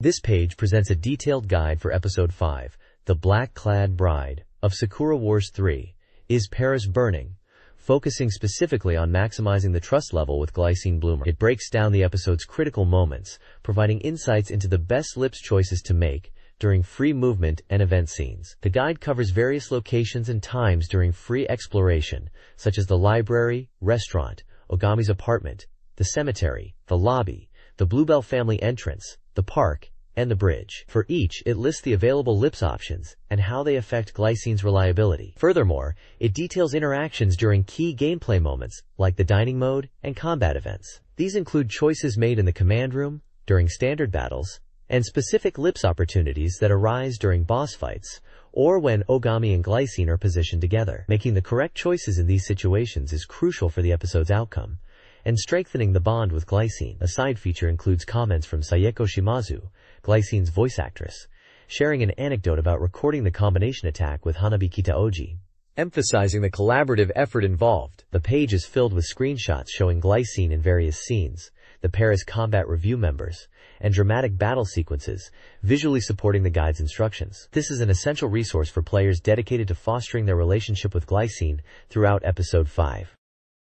This page features a special planning article titled Steam Arsenal, introduced with the French phrase Regardez cette merveille issue de la technologie, which translates to, look at this marvel born from technology. The large text questions, the number of that army is infinite, and the Paris Combat Review's ultimate weapon, tie this segment directly into the theme of Sakura Wars 3, Is Paris Burning?, which was the focus of the previous page. The main subject of this article is a charmingly illustrated stylized white cat with red-orange markings, named Spiritual Cat Nyan Nyan. The page includes a spec section detailing its characteristics. Nyan Nyan's length is listed as 400 mm to infinity, and its weight is 2 kilograms to infinity, suggesting its scale is variable, or perhaps metaphorical. Its special skill is Akui, or malicious dependence, specifically noted as directed towards Ogami Ichiro, the protagonist of Sakura Wars 3. Its owner is listed as one person, Coquelicot, and its favorite foods are Katsuo Bushi, bonito flakes, and Namari Bushi, dried small fish. This appears to be a light-hearted, possibly humorous, exploration of a potential ultimate weapon for the Paris Combat Review, presented as a whimsical, magically enhanced cat with a strong, and potentially troublesome, attachment to Ogami, fitting the character dynamics of the game. Spiritual cat Nyan Nyan, originating from Coquelicot's power in Sakura Wars 3, is explored as a semi-independent spiritual entity, no longer just a visual effect. The adorable cat, shaped by Coquelicot's memories, interacts with the Paris Combat Review. The page humorously considers a potentially infinite Nyan Nyan army, and includes a comic strip about a Nyan Nyan goods project. Over 40 unique Nyan Nyans exist, led by Nyan Nyan and Nyanta, with the original being a rare male calico.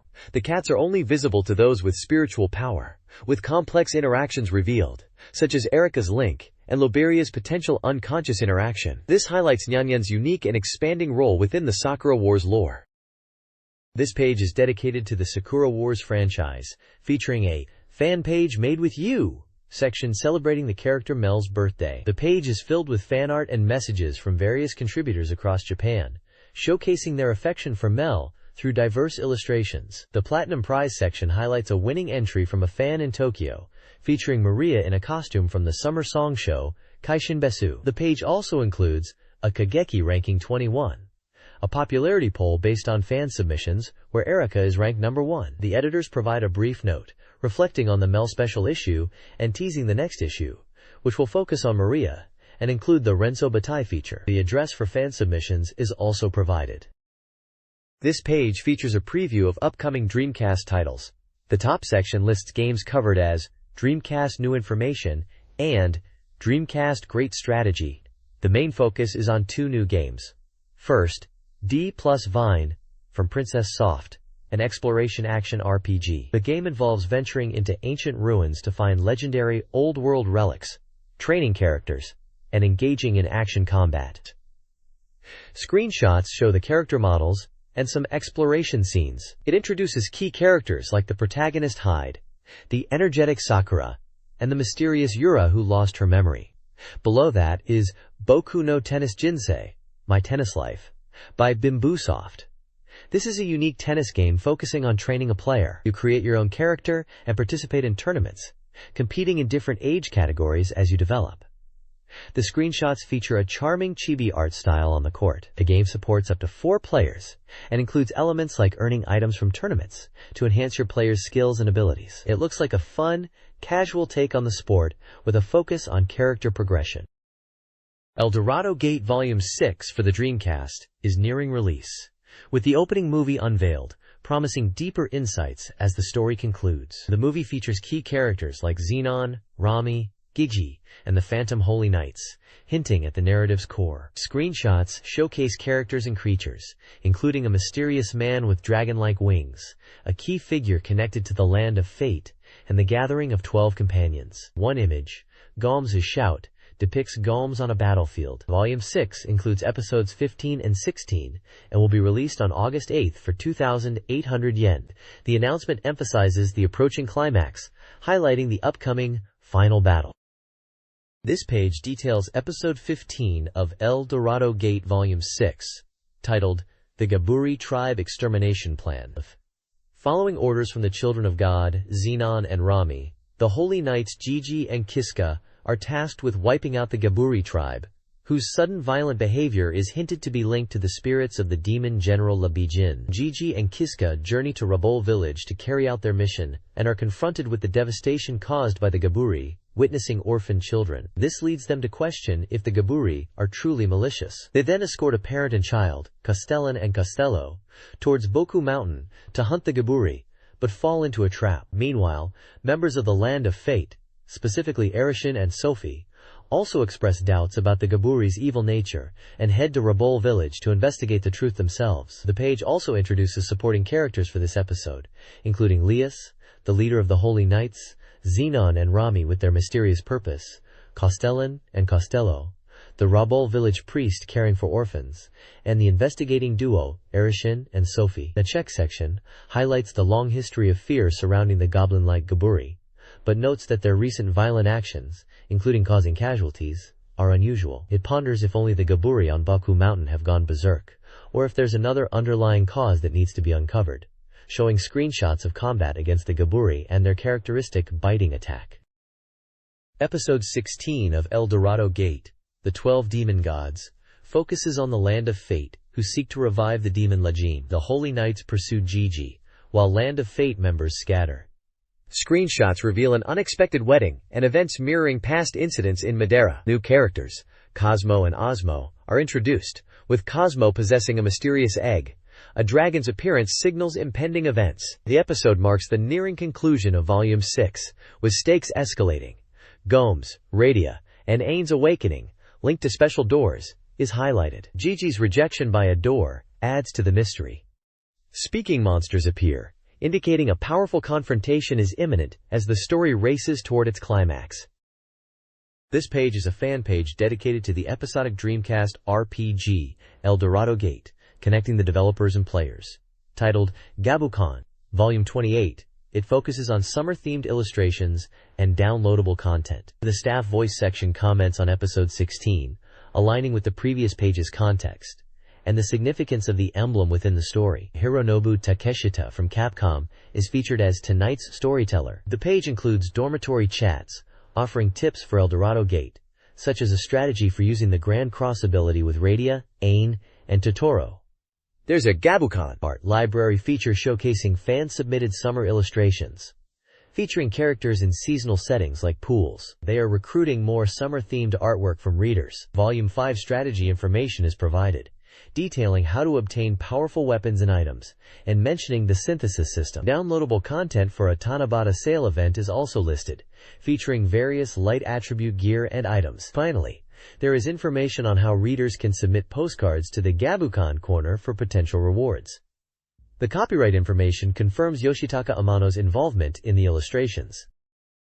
This page is dedicated to the Dreamcast port of the arcade shooter, Outrigger. It prominently features the news that the game supports 6-player online battles, a significant upgrade from the arcade version, which is described as going far beyond a simple port, with enhanced mission modes, and more. The page highlights a special bundle that includes the official Dreamcast mouse for 5,800 yen, stating the mouse is the recommended way to play and can be used with other DC titles.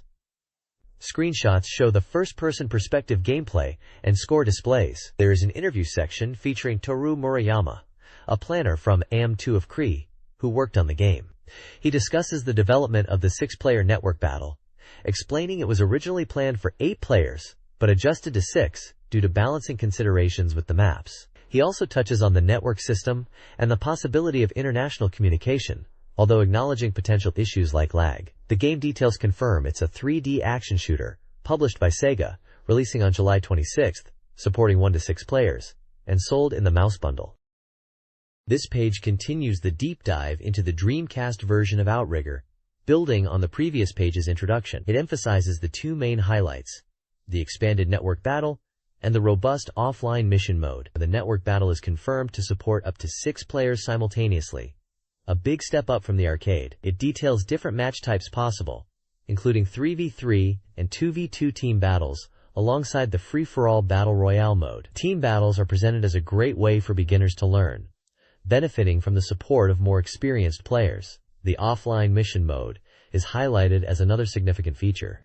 It's described as having numerous missions across different difficulty levels: beginner, intermediate, advanced, starting with content that serves as a tutorial to help players learn the ropes. These missions feature varied objectives, such as escorting VIPs or disarming bombs, providing substantial single-player content. Control options are also discussed, showing a screenshot of the mouse and keyboard setup. The text confirms support for various peripherals, including the mouse and keyboard bundle and the twin-stick controller, suggesting players can find their preferred control method for the best experience, potentially getting closer to the arcade feel with the twin stick. The page ultimately reinforces that the DC version offers a more complete and varied experience than the arcade original. This page features the highly anticipated sequel to Sega Bass Fishing, known in Japan as Get Bass 2, which is powering up for a Dreamcast release. Billed as reproducing the ultimate sport fishing experience, this new iteration boasts significantly improved graphics, making the lake and underwater environments visually stunning. The fish behavior has also been enhanced for greater realism, adding to the challenge and immersion. Sega Bass Fishing 2 introduces key gameplay advancements, including the ability for players to freely select their fishing points within the expansive fields, a crucial element in real bass fishing. To aid in this, a fish finder is now included on the screen, allowing for more strategic point selection. The game also offers full support for the Dreamcast fishing controller, promising an incredibly realistic feel with its reeling action and motion sensing for rod movements, although standard controllers are also compatible. With expanded lure types and casting techniques, Sega Bass Fishing 2 aims to surpass the original in delivering an authentic and exciting bass fishing experience. It's set to release on August 30th, 2001.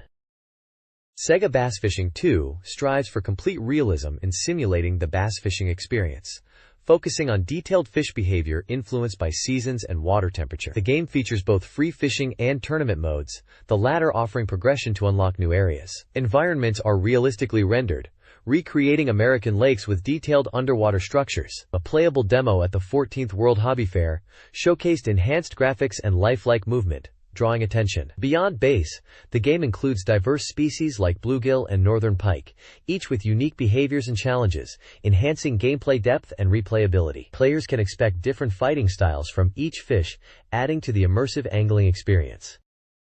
This page covers the Dreamcast release of the Princess Maker Collection, a package containing 2 classic titles in the racing simulation genre, Princess Maker 2 and Princess Maker Fairy Tales Come True. As a bonus, this collection also includes illustrations from the upcoming Princess Maker 4. The core gameplay for both titles revolves around raising a daughter from the age of 10 until her 18th birthday over an 8-year period. The outcomes, or endings, are determined by the daughter's stats accumulated during this time, with the ultimate goal often being to see her become a queen, though many other possibilities exist depending on how she is raised. The page highlights how the daughter's appearance and graphics evolve as she grows, adding to the sense of realism for the parent player. Princess Maker 2 features the hero who saved the world adopting a daughter sent by God, with the demon butler cube assisting. Princess Maker Fairy Tales Come True centers on a fairy who wishes to become human and is adopted by the player, unaware of her true origins. The game systems involve managing the daughter's schedule, activities, and stats over time. The collection features 2 titles, Princess Maker 2 and Princess Maker Fairy Tales Come True. Princess Maker 2 includes an RPG-like adventure system where exploration, combat, and equipment impact your daughter's karma. It also features 6 jobs that change the home's visuals. Fairy Tales Come True expands interaction with characters beyond your daughter, adds voice acting, and allows the player's initial job choice to affect stats and income. It also has more events. Both games share the core gameplay of balancing work and study to manage stress and finances. Interacting with your daughter through gifts and vacations is also important. Success depends on navigating a variety of events, as they heavily influence the ending of the 8-year journey. This page focuses on Memories Off Second, a romantic visual novel.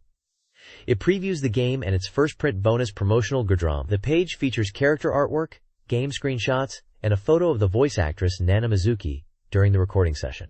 There's a detailed look at the character Hotaru Shirakawa, described as a talented pianist diligently practicing for a competition. Her profile lists her age as 17, blood type B, height 158 centimeters, and weight 47 kilograms.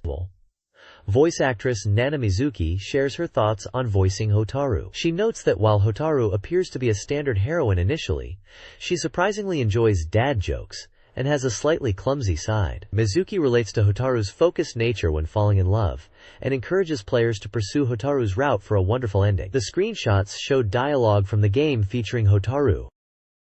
This page continues the deep dive into Memories Off Second, showcasing more of the game's heroines and the voice actors who bring them to life. We see coverage of Tomoe Tobise, voiced by Tamaki Nakanishi. Tamaki discusses the complexity of Tomoe, noting that despite her tough exterior, she has a surprisingly delicate heart. She found it challenging but rewarding to portray Tomoe's hidden feelings, especially those she holds back. The screenshots showed a Gamoe in the rain and a scene involving basketball, hinting at key moments in her route.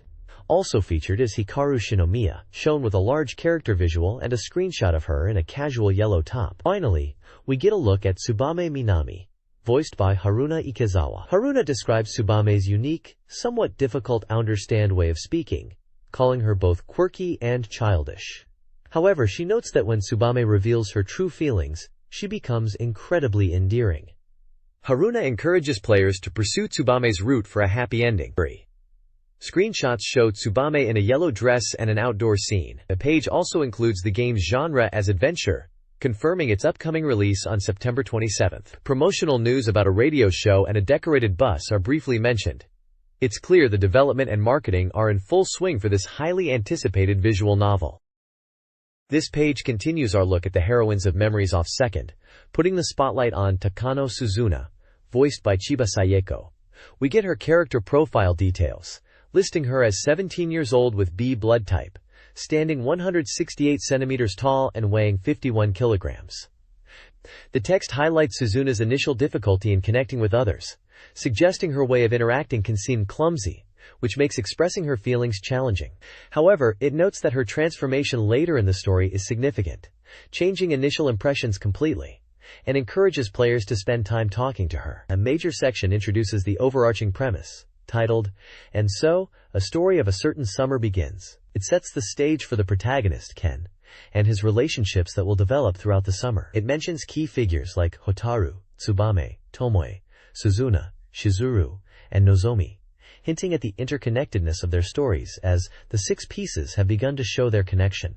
The page also introduces Shin Inaho, Ken's roommate, describing their dynamic despite occasional friction. Finally, there's a tease about the development of the relationships between the heroines themselves, suggesting surprising events might await. Various screenshots across the page provide glimpses of Suzuna and other characters in different scenes, including casual outfits and summer settings like the beach.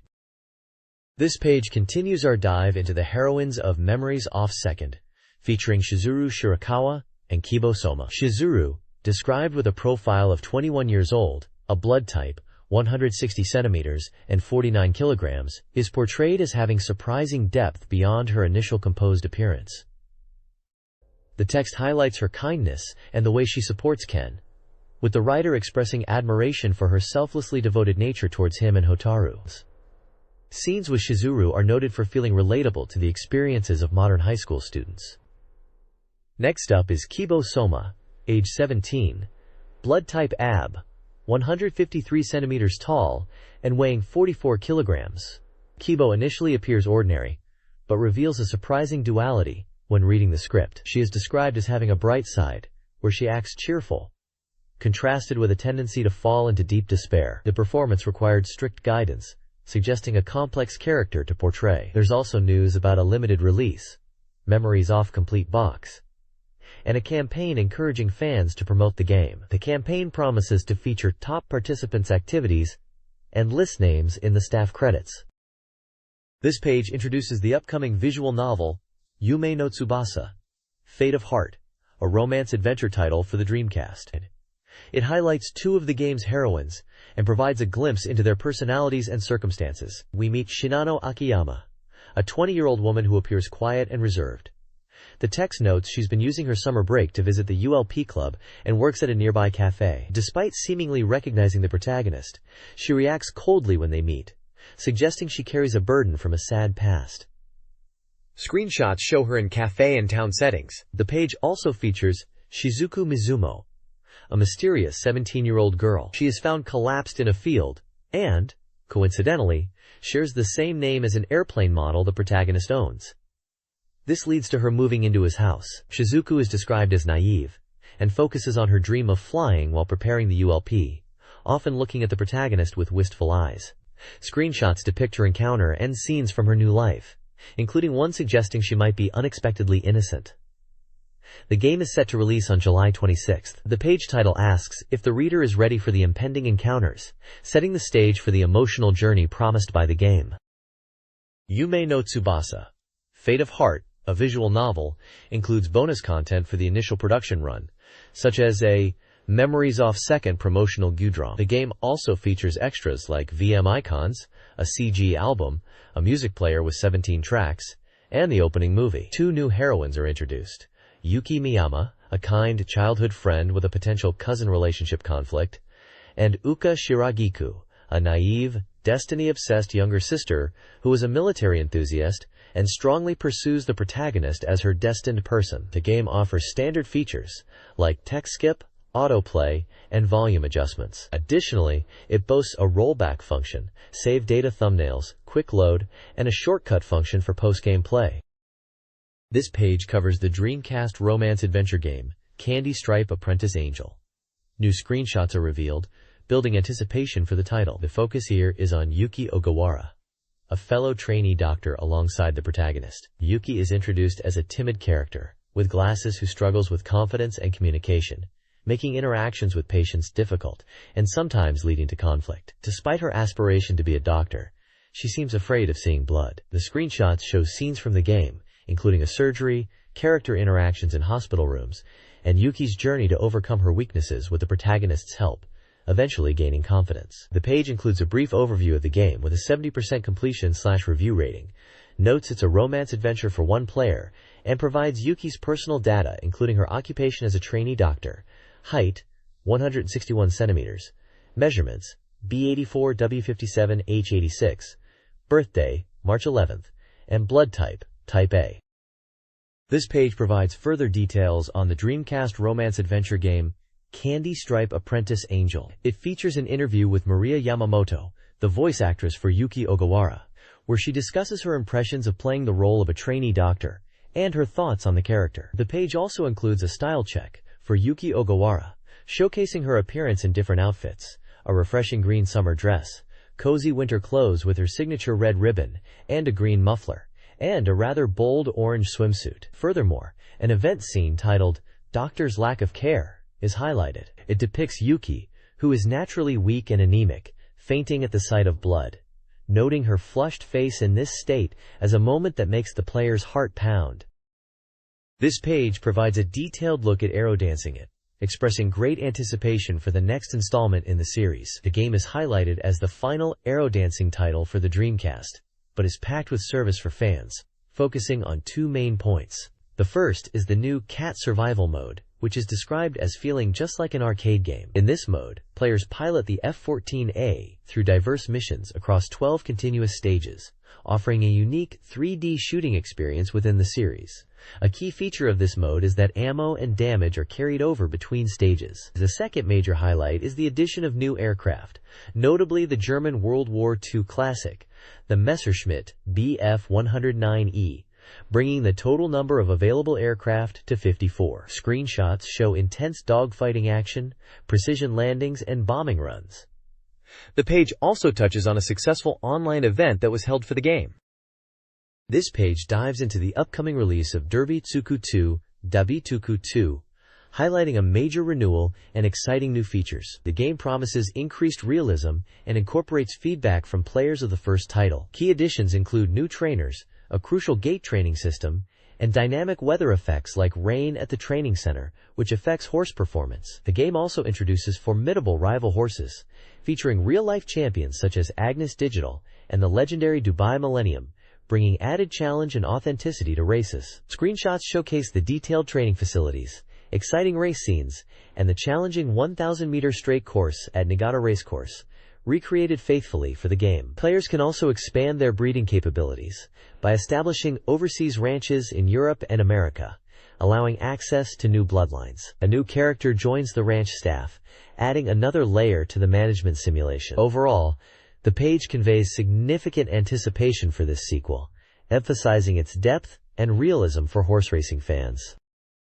This page provides a World Check Guide Part 1 for Sonic Adventure 2, appearing about 3 weeks after its release. It focuses on offering insights beyond standard guides, geared towards players who may have already finished the game and are looking for tips to improve their skills and enjoy replayability. The guide mentions interviews with the Sonic team and offers a different perspective. It includes strategy points for Sonic's first stage, City Escape, emphasizing maximizing performance in time attack mode, including effective use of the light dash, and noting a detail about characters appearing during the truck chase sequence. For Knuckles' first stage, Wild Canyon, it advises that the emerald shards aren't difficult to find due to the level's manageable size, and points out interactive elements like pushable blocks and levers that aid in finding shards. Boss strategies include defeating Bigfoot quickly by utilizing the wooden boxes in the arena. Screenshots also showcase the Eggman and Shadow boss fights, along with glimpses of other stages like Prison Lane, Metal Harbor, and Green Forest. The page teases the game's plot twist regarding Sonic and Shadow being initially mistaken for each other. This guide provides advanced tips for Sonic Adventure 2, focusing on specific stages and boss battles. For Tails vs. Boss Eggman, a direct assault is surprisingly effective, but caution is advised during his recovery. Metal Harbor, Sonic Stage 4, emphasizes light dash mastery for our ranks, highlighting hidden items and a shortcut. Prison Lane, Tails Stage 3, encourages exploration using the Cyclone and spotlights early chaos containers and goal area items. Green Forest, Sonic Stage 5, features hidden routes and the Ancient Light upgrade. Against Boss Shadow, the somersault attack is favored over the homing attack. Finally, an interview with Yuji Naka and Takashi Iizuka reflects on Sonic Adventure 2's development, its role as a Dreamcast bookend, and their experiences with the Sonic series. This page continues the in-depth guide for Sonic Adventure 2, shifting focus to the dark side story led by Shadow, Eggman, and Rouge. It covers specific tips and highlights for Eggman's Stage 1, Iron Gate, suggesting exploration for alternate routes and targeting weak points in his mech combat. Next is Rouge's Stage 2, Dry Lagoon, detailing how to find hidden items by digging and noting structural similarities to Knuckles' Wild Canyon. Eggman's Stage 3, Sand Ocean, is also covered, emphasizing the freedom of movement with the jet engine and pointing out a hidden one-up. The page also features a continuation of the developer interview, likely with Takashi Iizuka. He reflects on spending a significant part of his career on Sonic, discussing the challenges of development, aiming for a stable frame rate, and how feedback, particularly from American players, influenced the design changes in the adventure stages, from Sonic Adventure 1 to Sonic Adventure 2. He highlights the team's core focus on action gameplay, and specifically mentions the design of stages like Mad Space, which uniquely incorporates gravity mechanics into the action. A smaller section discusses the game's detailed story and foreshadowing, mentioning hidden details like graffiti left by Sonic in a secret room, and how some plot points require closer examination, linking back to events in Sonic Adventure 1.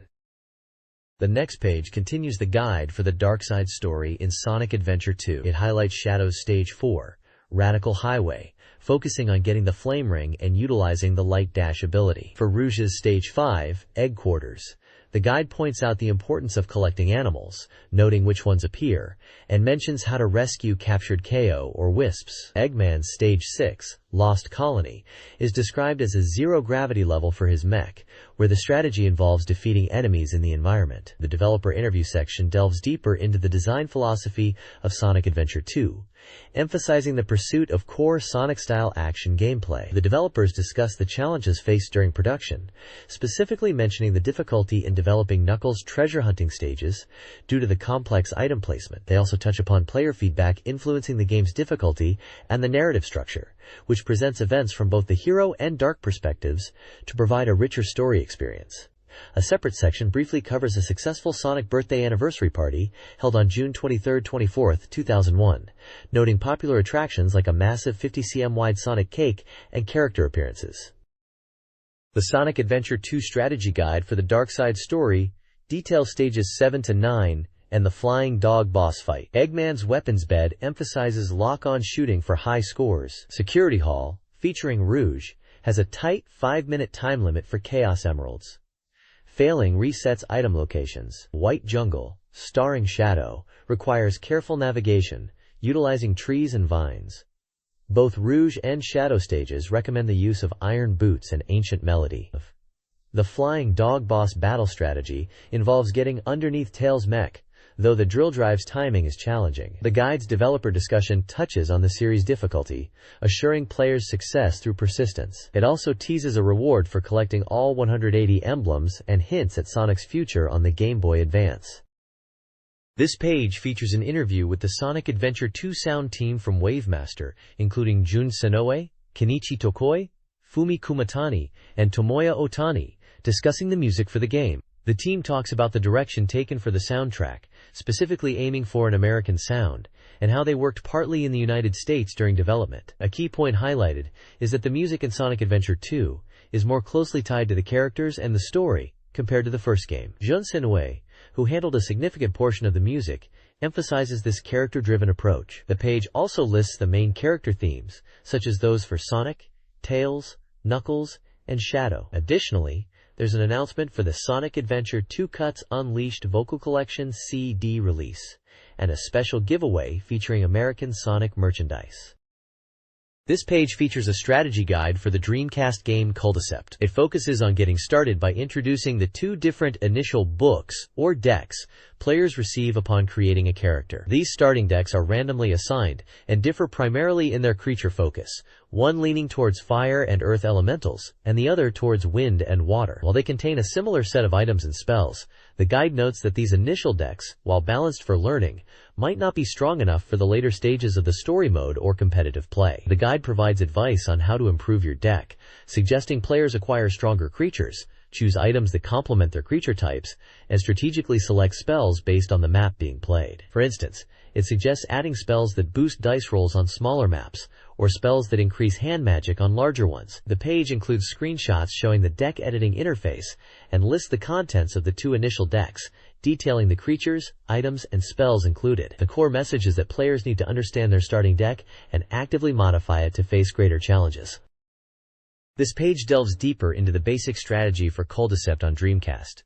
Building on the foundation of deck composition discussed previously, it explains the crucial difference between total magic, which determines victory, and hand magic, used for summoning and actions. The guide emphasizes that chaining lands of the same element is key to increasing total magic by boosting land values. It also highlights the importance of using spell cards to replenish hand magic, which can quickly deplete. Another key concept is matching creature and land attributes to gain the territory effect, providing HP bonuses in battle, though this doesn't protect against all attack types. The page also suggests utilizing non-element lands for their flexibility in transforming into any element. Careful planning for invasions is stressed, advising players to check opponent creature stats, items, and hand before attacking, and to prioritize cheaper passage if winning is unlikely. Finally, it mentions using support spells to protect creatures, and the movement land command for strategic repositioning. The guide consistently reinforces that understanding these fundamental mechanics is essential for success.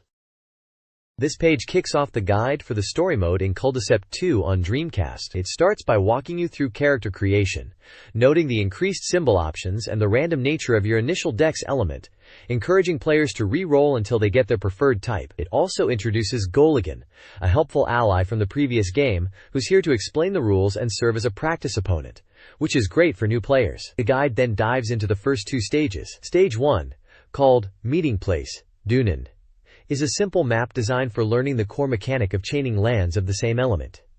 The opponent, Ryvern, is described as easy to beat as long as you focus on chaining. The key strategy here is to aim for land chains and carry defensive items, because Ryvern is prone to careless invasions. Stage 2, Damwood Forest, introduces a medium-sized map with branching paths.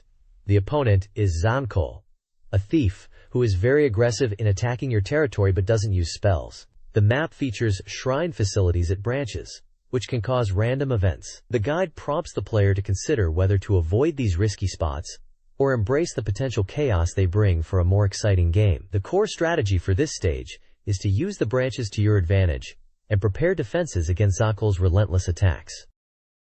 This guide covers two stages in Culticept 2's story mode. Stage 3, Marsesburg, involves a ring-shaped map where focusing on one ring is advised. The opponent, Selena, uses fire and earth creatures, so a water and wind-based deck is recommended. This stage offers 11 cards for first place and includes a fortune teller. Stage 4, MT, Atla, is a medium-sized map divided into two areas connected by a bridge. Building separate chains in each area is key, and dice manipulation spells are essential. Conserving magic is crucial. This stage offers 11 cards for first place, with shrine and fortune teller facilities. The guide also discusses card abilities. Support cards add HP/STR, but are vulnerable. Defensive creatures offer high HP/STR, and are excellent defenders. The creature exchange command is suggested to swap weaker creatures for defensive ones. Stages 5 and 6 of the Culticept 2 story mode require strategic card play. Stage 5, Temple of the Prophet, is a 3-player battle against Leo and Prophet Lucien on a map that demands careful resource management. Using charm items is crucial for increasing land value, and anti-curse spells are recommended against Lucien's water, wind, and green cards. Stage 6, Rabito Village, presents an O and X-shaped map where backtracking is common. Pickett, who uses water and green cards, is the opponent, and specializes in leveling up lands. Utilize the unaligned lands to gain attribute advantage. Key card abilities include Penetration, which bypasses terrain defense, and Power Strike, which offers a 1.5x damage bonus against specific creature attributes or types, providing an offensive advantage. Stages 7 and 8 in Culdicept Story Mode present new challenges. Stage 7, Island of Dahan, features warp gates, strategic opponent Arda, and demands defensive gameplay. Stage 8, Shrine of the Prophet 2, introduces an alliance battle against powerful foes, requiring players to support a CPU ally with helpful spells. The page also details card abilities. Overall ability cards, like the Clay Idol, provide constant effects and knee protection. Territory ability cards, such as the Archer, grant repeated special actions on specific territories. The article concludes by inviting fan participation, requesting Culdicept-related submissions like illustrations and deck strategies for a Culdicept Corner. This page dives into the strategy for the Dreamcast romance simulation game, Welcome to Pia Carrot 2.5. This is the second part of a guide focused on helping players avoid dreaded confession failures by revealing the ideal male image each heroine desires. The spotlight is on tackling common events, specifically for the version Pia 2.2, detailing key decisions and their outcomes on specific dates like December 24th or January 1st. A crucial element highlighted is the specific parameters required to successfully clear the game for the heroine Tomomi Aizawa. Her ideal traits are listed, including needing high levels of appearance, kindness, academic ability, and physical strength, while keeping her dislike rating low. The guide walks through several event scenarios with Tomomi, offering advice on the best responses or actions during particular encounters, whether it's a morning conversation or an afternoon date. It also touches upon the importance of the work shifts, noting that selecting the waiter shift on the 5th is critical for progression. Otherwise, the strategy becomes impossible. The page features various screenshots from the game, showing interactions with Tomomi, and a large illustration of her. This page continues the strategy guide for Welcome to Pia Carrot 2.5, specifically focusing on the Pia 2.2 version and the routes for 3 more heroines, Azusa Hinomori, Ryuko Futaba, and Tsukasa Enomoto. The guide outlines the ideal parameters needed to successfully romance each girl, providing a breakdown of required levels for traits like appearance, kindness, persistence, academic ability, and physical strength, while also noting the maximum acceptable dislike level. Key events and crucial choices for each character are highlighted. For Azusa, the focus is on leveraging specific work shifts and enjoying conversations. The guide mentions important dates, like the skating event on the 5th. For Ryuko, recovering her relationship with another character is central, alongside events on specific dates like the 23rd and 27th. Tsukasa's strategy emphasizes boosting kindness and avoiding negative flags, as just 2 dislikes can make her route impossible. The guide points out significant events like her contest outcome and a New Year's interaction. Screenshots from the game illustrate these pivotal moments, showing the characters interacting and displaying in-game dialogue boxes. The advice aims to help players navigate the complex dating simulation, ensuring they make the correct decisions to build rapport and reach a successful conclusion with their chosen heroine. This guide details romance routes for 3 characters in Welcome to Pia Carrot 2.5 S Pia 2.2 content. Yukiko Kamisaka requires balanced stats: kindness, appearance, academics, physical strength, at least 57, low dislike. Key events involve work shifts and dates. Like a New Year's cake scene, Noriko Shima, considered shy, has an easier route with high kindness, 8+, and decent persistence, academics, and physical strength. Become her tutor by calling her to study. A key conversation involves asking about a romantic relationship. Sane Enishi is more of a side story, with low stat requirements except persistence, 5+, and physical strength, 7+. Her route involves interactions with Jun, requiring specific phone calls on certain dates to trigger events, including Sane-san's rampage. Screenshots accompany each character's guide, showcasing key scenes. This guide details routes for 3 heroines in Welcome to Pia Carrot 2.5. Azusa Hinomori's route focuses on restoring her smile, requiring high appearance and kindness, solid persistence and academics, and low dislike. Key events include a pivotal choice on a travel trip. Mina Hinomori's route centers on tutoring her via phone calls. It prioritizes high kindness and academics, with lower requirements for other stats. Significant interactions occur during study sessions and beach events. Ryuko Futaba's path is considered easier, requiring moderate stats with low physical strength and dislike.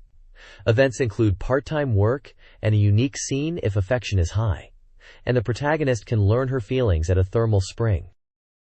This guide provides strategies for 3 character routes in Welcome to Pia 2.5. A Koi Menace's route needs high appearance and kindness, plus decent persistence and academics, avoiding dislike. Key dates include August 10th and 25th, with ability boosts after August 20th. Tsukasa Enomoto's route prioritizes appearance and kindness, but requires low persistence and academics. Secure 3 or more plushies beforehand. Her story involves offering support after hurtful remarks and a pivotal moment on August 25th. Sane Enishi's route focuses on persistence and physical strength. Key events include dish duty, calls, and jogging. Her storyline involves a collapse and recovery, with a focus on resuming jogging and responding to her feelings after 2 visits. Avoid praising her swimsuit on August 13th. This page continues the strategy guide for Welcome to Pia 2.5, detailing routes for 3 more characters. Mikiko Shinohara's section suggests focusing on her kindness, persistence, and academic stats, avoiding high dislike. The strategy highlights assisting her after a comic market event where she falls into a slump and providing emotional support to help her recover. Screenshots show key moments on August 18th and 21st. Next is Haruie Yamana, whose route heavily favors kindness while advising low persistence, academics, physical strength, and dislike. The guide emphasizes helping her with tasks related to her daughter, Kaoru, and supporting her through a difficult emotional period. Her ideal partner trait is kindness. Key scenes are shown for August 17th and 21st. Finally, the page covers Tomomi Aizawa, recommending high appearance, kindness, and physical strength, with low persistence and academics. Her route involves participating in cleaning duties and specific events, like a room visit and a pool event. Players are advised to boost appearance by buying magazines and to find her after an event on August 18th, leading to a crucial, becoming close event. Screenshots show events on August 20th and 22nd. The guide also notes her and Koki's appearances as friends in previous titles, suggesting other games if players are interested in their dynamic. This guide provides strategies for the online mode of Gundam Battle Online. It encourages players to embrace online play, highlighting the weekly addition of new content, including guest characters and mobile suits, which enhance gameplay. Key to success is battle preparation, specifically forming units before battles. The guide emphasizes checking units, equipping weapons that complement the pilot type, and effectively utilizing downloadable data. Players should strategically deploy guest pilots, like Char and Amuro, and online exclusive mobile suits, like the Gundam, understanding the limitations on their usage, e.g., only 3 guest pilots. The unpredictable nature of online battles against human opponents necessitates mastering these basic strategies for victory. The next page shifts focus to using the single-player standalone mode in Gundam Battle Online as a crucial method to strengthen your forces for online battles. It details the missions available for both the Principality of Zeon and the Earth Federation forces. Clearing these single-player stages rewards players with mobile suits, with higher ranks earned through efficient play yielding superior units that can then be utilized in the online arena. The guide provides a look at the objectives for each stage, encouraging players to aim for high ranks by completing them quickly. Moving into actual combat tactics, the page offers key points for success. It stresses the importance of protecting your fleet in online mode, as leaving them vulnerable can lead to quick defeat. It also highlights the need to identify enemy pilot types, referencing the counter system, where different pilot specialties have advantages and disadvantages against each other, a crucial element for strategic engagements. Furthermore, a tactic for attacking enemy ships by maneuvering behind them is suggested as an effective way to bypass defensive units. Screenshots illustrate gameplay, showing unit status displays and battle scenes. The page concludes with a famous quote from Char Aznavour, reminding players that skill and strategy can often outweigh the inherent performance differences between mobile suits. This page dives into the chaotic world of heavy metal. Geomatrix, a high-octane 3D fighting action game, focusing specifically on the crucial battle stages. The guide emphasizes that knowing the ins and outs of each stage is key to victory. There are 7 main stage types, and many of them feature variations based on the time of day, such as day and dawn or night. These time changes aren't just cosmetic. They alter the placement of destructible obstacles and the overall stage layout, significantly impacting strategy. A key tip highlighted is to remember the item spawn locations, which are fixed for each stage variation. This allows for tactical plays like setting up traps. The Red Hot Shrine stage is detailed, noting that the day version is more open, ideal for sniping from the central structure after clearing destructible obstacles, while the Dawn version shifts the shrine to the center, making it a vital protective barrier. Similarly, the Jungle Temple features a central tower, offering a height advantage. Obstacles change between day and night versions, with the tower being particularly useful for ranged characters or those with jetpacks during the night setup. Mastering these stage specifics is essential for gaining an edge over opponents. This guide explores various stages in the heavy metal Geomatrix fighting game, detailing their layouts and strategic implications. Sunken City, a flooded cityscape, offers rooftop battles and a crucial, potentially trapping, trench. Ocean Castle is an open stage with a destructible central structure. Bloody Prison is a unique indoor stage featuring jumpable walls for tactical maneuvering. The arena stages, green and blue, are designed for direct combat, with green incorporating height differences. The Stadium, the largest stage, features elevation changes and destructible elements, favoring long-range weapons. These stages have day, night, or twilight variations, changing item placements and starting positions. Moreover, the guide highlights the importance of stage music, listing the artists and tracks for each arena, adding another layer to the gameplay experience. This page features a strategy guide for the Dreamcast title, Gaia Master.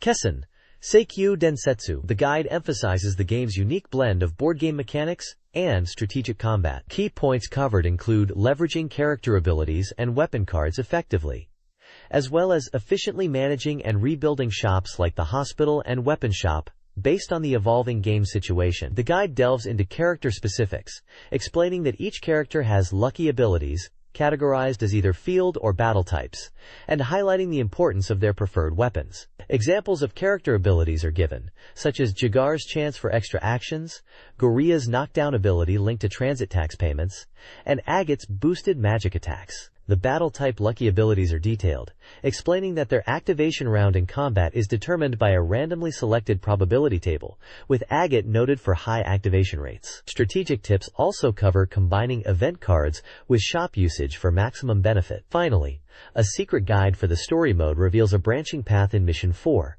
where choosing either the desert or forest route leads to different scenarios until Mission 8 before rejoining the main storyline. This page continues the strategy guide for Gaia Master.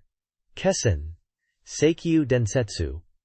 Point 3 discusses the technique of fighting and strategically losing. The fundamental approach highlighted is patience, suggesting that sometimes engaging in combat and even losing is beneficial to regain health and money, especially when low on resources. The guide contrasts this with being attacked and losing territory, emphasizing that the recovery cost is often a better outcome. Point 4 focuses on understanding weapon cards and developing your character's combat style. It stresses the importance of knowing your character's preferred weapon types and how card performance improves with level UPS. The guide provides tables detailing attack and support cards, showing their stats, system type, attack power, speed, and critical hit rates / damage multipliers across levels 1 to 5. While not detailing every entry, the tables show the variety and progression of these crucial combat tools. The guide also explains how skill experience is earned, noting that using attack cards and finishing opponents in battle grants experience, as does successfully clearing missions, with varying amounts based on difficulty. Finally, it mentions special hidden cards like Delete and Secret Scroll, explaining their effects and acquisition methods tied to mission completion ranking. A story mode secret is also revealed, describing a specific path in the desert route that leads to the appearance of certain event cards. The page includes screenshots illustrating battle scenes, status displays, and in-game prompts. This page dives into a strategy guide for the Dreamcast gunshooting title, Confidential Mission. Following up on the previous guide for Mission 1, this one tackles the second stage set on a train, noting the significant increase in difficulty as enemy attacks become more serious. The guide highlights key strategy points for navigating the train, including fighting sequences on the roof and escorting the vulnerable scientist. It also details the various collectible items found on this stage, such as patches which recover life, boxes often containing valuable points, the powerful machine gun, clearing bombs, and crucial armor that negates one hit. The page includes a map diagram showing the train layout and locations of many of these items. Beyond the stage strategy, a major section reveals the unlock conditions for all of the game's modes. While several modes like the main mission and Training Agent Academy are available from the start, others like Another World, Mission Select, Display Off, and Free Play require clearing specific modes or accumulating playtime. There's even an extra level of Agent Academy unlocked by clearing Another World, which rewards players with the ability to use the DC light gun. The page features screenshots illustrating gameplay, mode selection, and results screens, giving players a clear look at what to expect. This page continues the strategy guide for the Sega Dreamcast title, Confidential Mission, focusing on the challenging Mission 2 set aboard a speeding train. The guide breaks down the level into specific areas, emphasizing the increased difficulty compared to Mission 1, particularly with enemy attacks and the need for precise shooting to avoid hitting civilians, or the scientist, Lena, whose presence makes many sections tricky. It details key points, like the tight confines of the luggage room, the importance of managing enemies overlapping civilians in the passenger cars, where reaching 110,000 points is ideal, and the need for careful timing in the sleeping car's narrow corridor and on the roof sections. Special events, like the rapid-fire sequence on the passenger car roof, are highlighted, along with the risk of failing and accidentally shooting Lena. The guide also points out hidden score opportunities, such as the vase in the royal car worth 10,000 points, and strategic advice for dealing with specific enemy types like those with armor or bombs. Finally, it provides a breakdown of the boss fight against the tank, advising players to prioritize smaller accompanying enemies before focusing fire on the tank itself, noting critical hit points for maximum damage. The screenshots illustrate the locations, enemy types, and boss phases discussed in the text, offering visual cues for players navigating the stage. This guide focuses on conquering the challenging Crazy Pyramid stages in Crazy Taxi 2, Dreamcast. Specifically from stage 21 onward, the core strategy revolves around mastering the Crazy Dash, achieved by briefly reversing while driving forward, then initiating a dash command for a speed boost. Key stage strategies include Crazy Rush 2 emphasizes Crazy Dash use while avoiding excessive crazy hopping. Crazy Drop stresses speed control and crazy drifting for precise 180-degree turns. Crazy Stairs requires speed maintenance and stable crazy hop jumps. Crazy Zigzag 3 offers grip-based or crazy drift turns for corners. Crazy Arches recommends diagonal driving and controlled jumps, especially in the second half, to clear wide gaps. Screenshots provide visual aids for executing techniques and navigating the difficult stages. This page delves deeper into Crazy Taxi 2, focusing on two specific challenges: Crazy Tour and Crazy Special. The top section details the Crazy Tour mode in the Around Apple map. Here, the objective is to visit all destinations in a fixed order.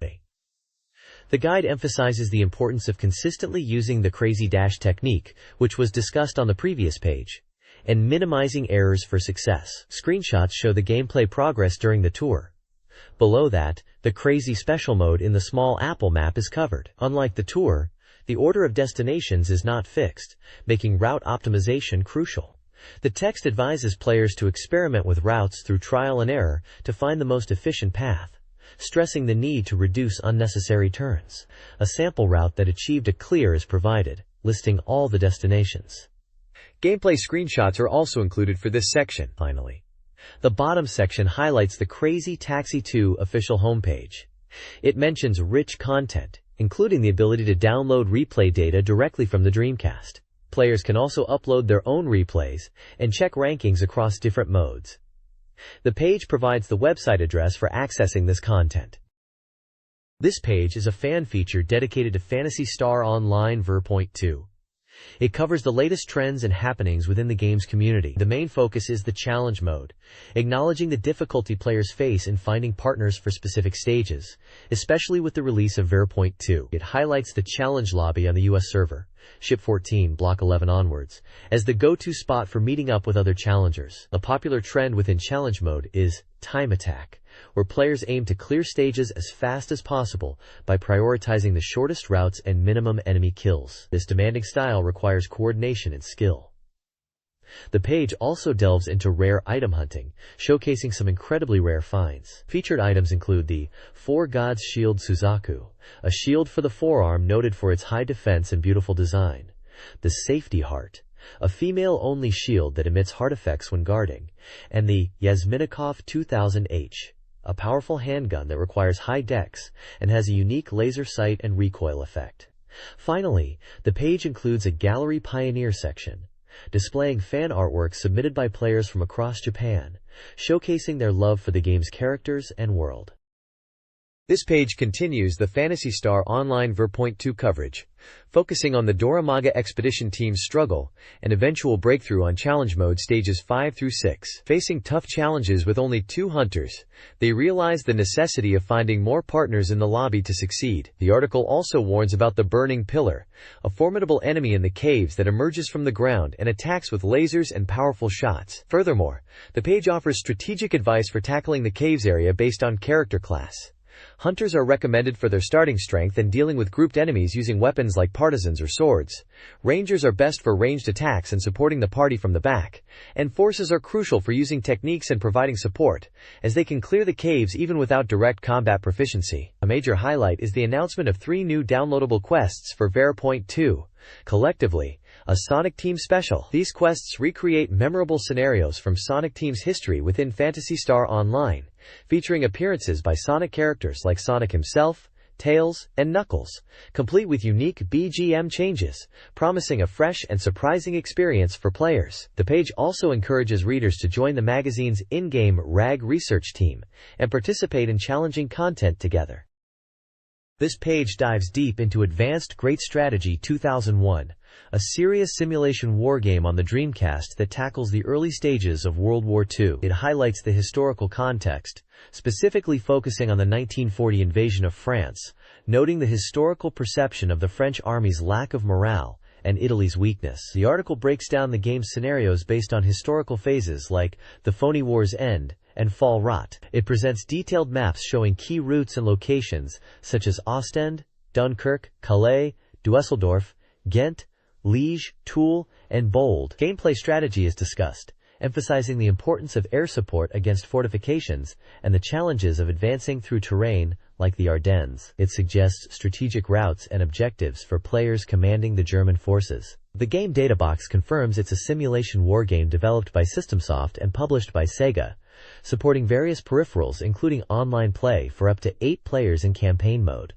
a feature that adds significant depth. An editorial note briefly touches on perceptions of German soldiers, referencing the movie Snatch. Overall, this page is a comprehensive guide for players looking to strategize their way through the historical campaigns presented in Advanced Great Strategy 2001. This article explores the aircraft featured in SystemSoft's Advanced Great Strategy 2001, focusing on the French Air Force during the early World War II period. It highlights several French fighter aircraft, including the Morane Saulnier, EMS 406, Block MB 152, and De Woytine D 520. While the D 520 was considered the best, production delays plagued all 3. The article also examines French bombers and multi-role aircraft, like the Potez 63.11 Reconnaissance, the dated Fallman F-222, and the Lior et Olivier Léo 451, considered the best French bomber. Each aircraft profile includes a weapon data section with key stats for in-game reference. The article concludes with the Camarado Hiroba section, a community space for players to discuss the game and military history. This page dives deep into the world of Guilty Gear. It features the 20th installment, which is presented as a finale, of a series focusing on Guilty Gear X. There's a look at a special illustration contest held to celebrate the PlayStation 2 release of Guilty Gear X, where winning entries would be included in the game's gallery mode. Screenshots from the PS2 version's gallery mode are shown, featuring stunning character art including Ino and Dizzy. The page also announces the release of Guilty Gear Petit 2 for the Wonder Swan color. This portable fighter expands on the first Petit game, adding more characters, boasting over 13, and enhancing the special moves and overall presentation. Screenshots from the WonderSwan color version are included, showcasing the charming Chibi-style battles.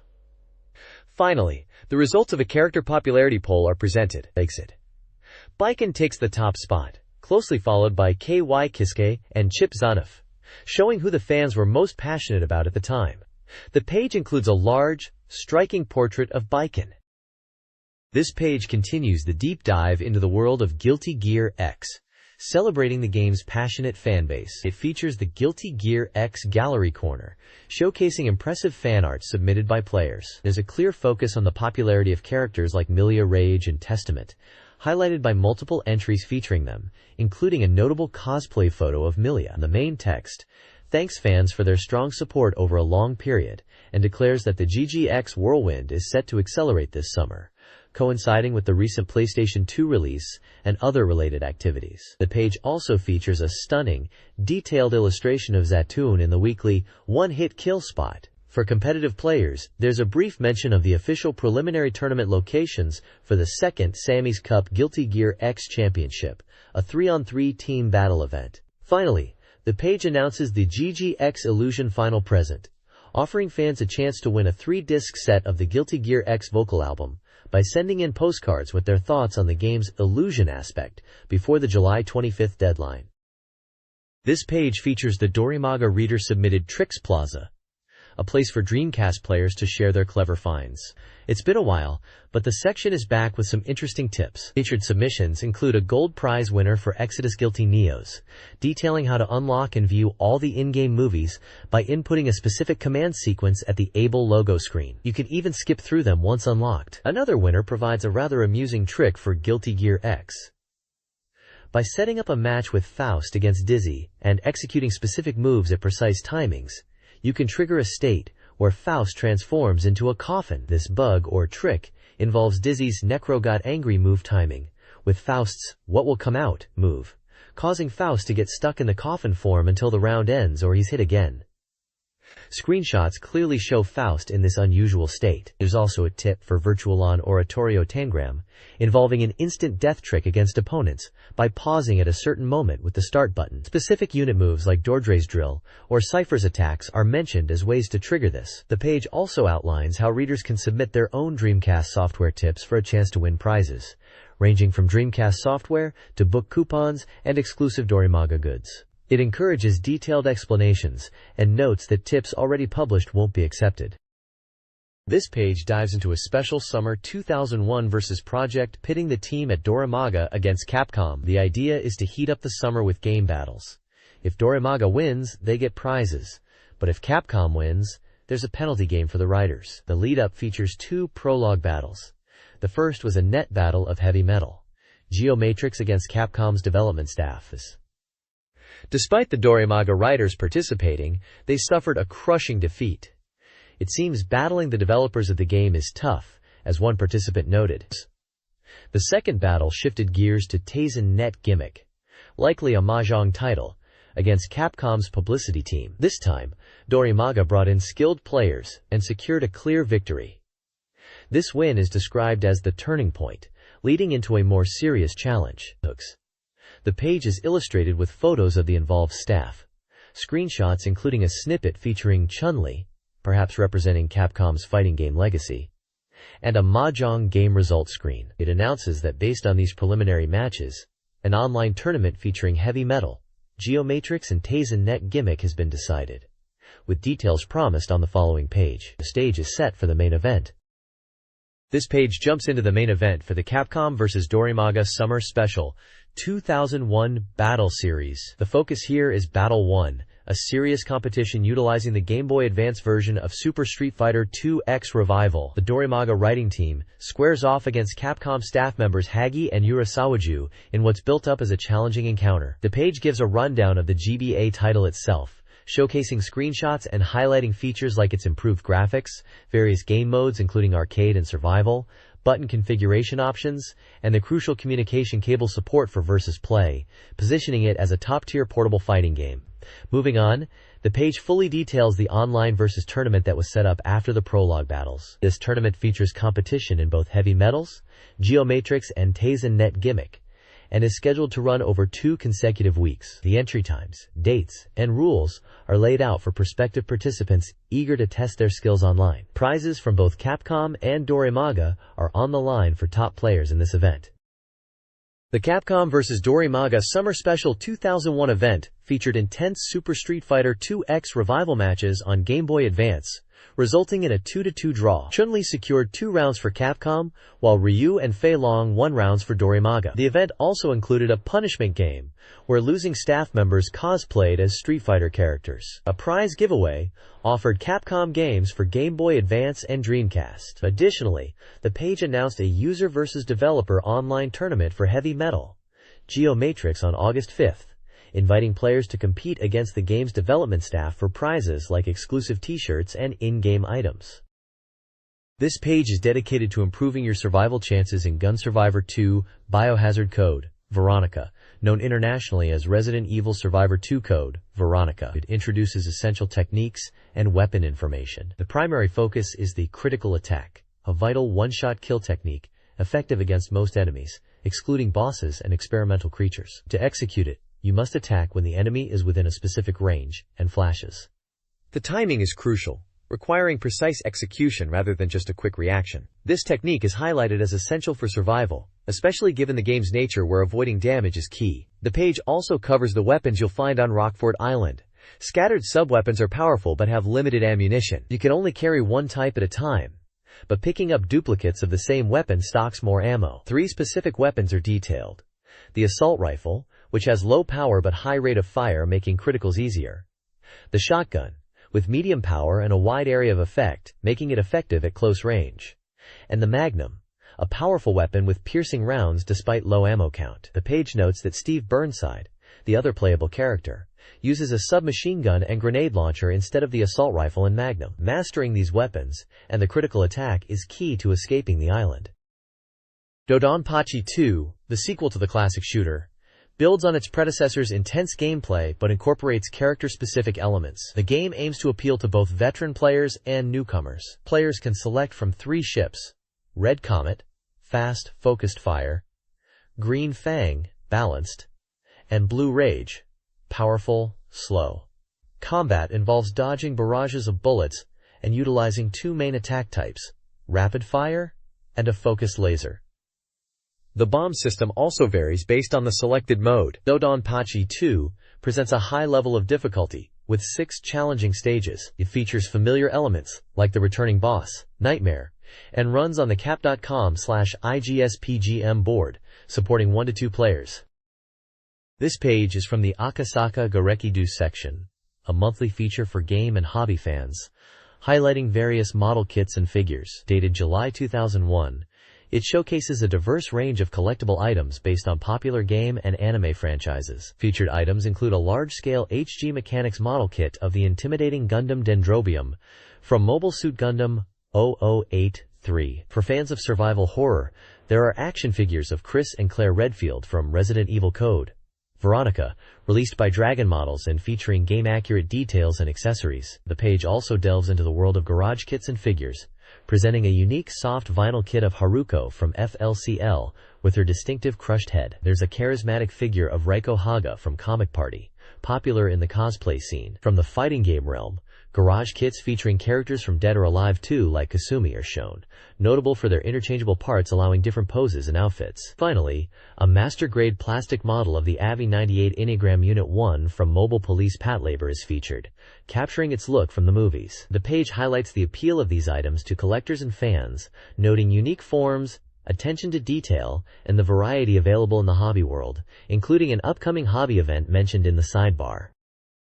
This page dives deeper into the world of collectibles and hobby items, kicking off with a massive 1/2.5 scale figure of Ruri Hoshino from Martian successor Nadesico. We also see model kits and figures based on popular mecha and anime, including a Pharma, the battler from Cyber Troopers, Virtualon Oratorio Tangram, and an impressive android Kikaider figure with a light-up body feature from the animation series. For fans of Cowboy Bebop, an action figure of Spike Spiegel is highlighted. A rather unique set of box figures is featured, showcasing a collection of famous cryptids and mysterious creatures from around the world, perfect for decorating a desk. The main topic shifts to a special collaboration between Fujik Highland Amusement Park and the Gundam franchise. This includes the new Gundam, the ride attraction, and an exclusive store called Gundam Mania, which opened in July. The store offers a variety of unique merchandise, such as themed rings, mouse pads, and glasses sets, celebrating the Universal Century era and the spirit of Zeon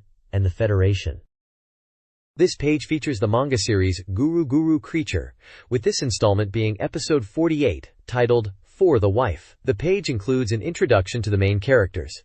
Guru Guru, a middle schooler aiming to be a scientist who likes strange things and pursues creatures. Human-faced Aoi-san, an assistant created by Guru Guru with a human face on her chest housing a separate personality named Aoi-san. Meishi-san, a narcissistic idol from a prestigious school, and Otakun, a reptile-type creature created by Guru Guru known for being a troublemaker who likes girls. The comic strip shows these characters participating in what appears to be a boxing or combat sports class, questioning why such a subject is part of physical education, noting the mixed gender participation, and commenting on the perceived strong judging by the female characters. Some characters like Oda and another referred to as John Pierre are enthusiastic, while others feel confident or are involved in the sparring action, which includes tactics and a final ko. The dialogue playfully highlights the characters' personalities during the unusual school activity. This is an original comic series running in the magazine, not directly tied to a specific Dreamcast game release. This page continues the Guru Guru Creature manga series, diving further into the character's chaotic boxing class. We see the training is intense, with characters like Maru-kun declared the champion, while Guru Guru confidently states they will win against him. Aoi-chan attempts to improve her fighting skills, expressing a desire to become strong despite being told she's not suited for combat. The panels depict sparring, tactical discussions, or lack thereof, as Meishi-san suggests just pretending, and even a character named Yoshi being declared the strongest after a ko, with Guru Guru being called much weaker. The dynamic shifts quickly from determined training to humorous chaos. The side panel provides profiles for more characters appearing in the manga. John Pkun is described as a delinquent Kuo-type creature who absorbs adolescent angst. Ayase-kun is fascinated by smooth, shiny objects, and is notably close to Meishi-san. Yuki-chan is a robot created by Ayase-kun for creature research, designed with a glasses princess setting. Finally, Usagi, a gel-filled rabbit creature, possesses surprisingly high intelligence that often confuses Guru Guru. The page offers a fun glimpse into the personalities and interactions of this quirky cast during their unusual school activities. This page is from the weekly The PlayStation 2 magazine, focusing on bringing readers comprehensive information on upcoming summer releases and strategies. It highlights the importance of staying informed and pledges thorough coverage. The main features include an extensive look at Final Fantasy X, just before its highly anticipated release, promising details to enhance the experience. It also captures new information revealed about Xenosaga from a recent production announcement meeting. Additionally, there's a special feature dedicated to exploring themes of love and romance within games. As a bonus, the issue comes with original memory card stickers featuring characters from popular titles like Gran Turismo 3, Dynasty Warriors, Shadow Hearts, Tekken 4, Virtua Fighter 4, Evergrace 2, Atelier Lily, and GQ Powerful Pro Baseball 2000. The rest of the page serves as an advertisement for SoftBank's lineup of strategy guides for various games across multiple platforms, including guides for Tomb Raider V, Chronicles, Phantasy Star Online version 2, SD Gundam G Generation titles, Sakura Wars 3, Sonic Adventure 2, Crazy Taxi 2, and more.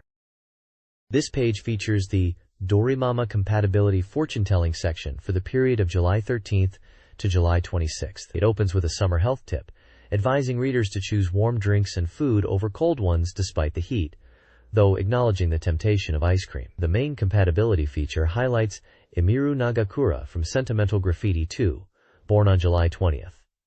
Her description notes she can be overly proactive and suggests restraint on dates, hinting this might make a partner see her favorably. The fortune-telling includes compatibility with zodiac signs, stating good compatibility with Sagittarius women and poor compatibility with Taurus men. The bulk of the page is dedicated to horoscopes for all 12 zodiac signs. Each section provides a brief fortune description for the period, a lucky color, a lucky item, and ratings for money, health, love, work, and play. The ratings use symbols indicating excellent, good, average, and bad luck in each area.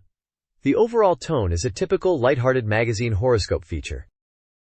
This issue of Dorimaga magazine, released July 27, 2001, features a reader giveaway with multiple prizes. 15 winners can choose any Dreamcast software released before July 26, 2001. Other prizes include 15 Sakura Wars, 3 strategy guides, 3 copies of the PC game Aerodancing It's, 5 Neon Genesis Evangelion keychain sets, 10 Dorimaga t-shirts, and 5 Sakura Wars, 3 telephone cards. Entry is by postcard with a deadline of July 26, 2001.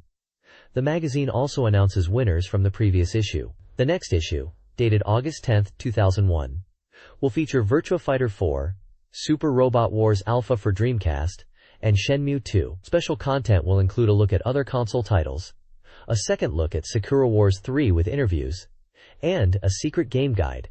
Readers can also visit the Dorimaga website. This page is a striking advertisement for the Dreamcast title, The Virgin on Megiddo, a mystery adventure game. The page features beautiful anime artwork highlighting the game's main characters, with dramatic poses and vibrant effects suggesting a supernatural or intense storyline. The character designs are credited to Mamoru Yokota. The ad highlights the game's theme song, Truth, performed by Yurika Nagasawa. The central text hints at a narrative involving fate and divine power, with phrases like, "You are the one who changes fate," and "Entrust your holy fate," and "Burn your body in the divine fire." The game was released on August 2, 2001, for 6,800 yen. It also mentions its presence at major events, like the Tokyo Character Show and Comic-Con 60, indicating its prominence at the time. This page is a fantastic look at one of Key's early masterpieces making its way to the Dreamcast. Air. The main visual is the beautiful artwork featuring the game's primary heroines, Misuzu Kamio, and perhaps Yukito Kunisaki, though only from the back.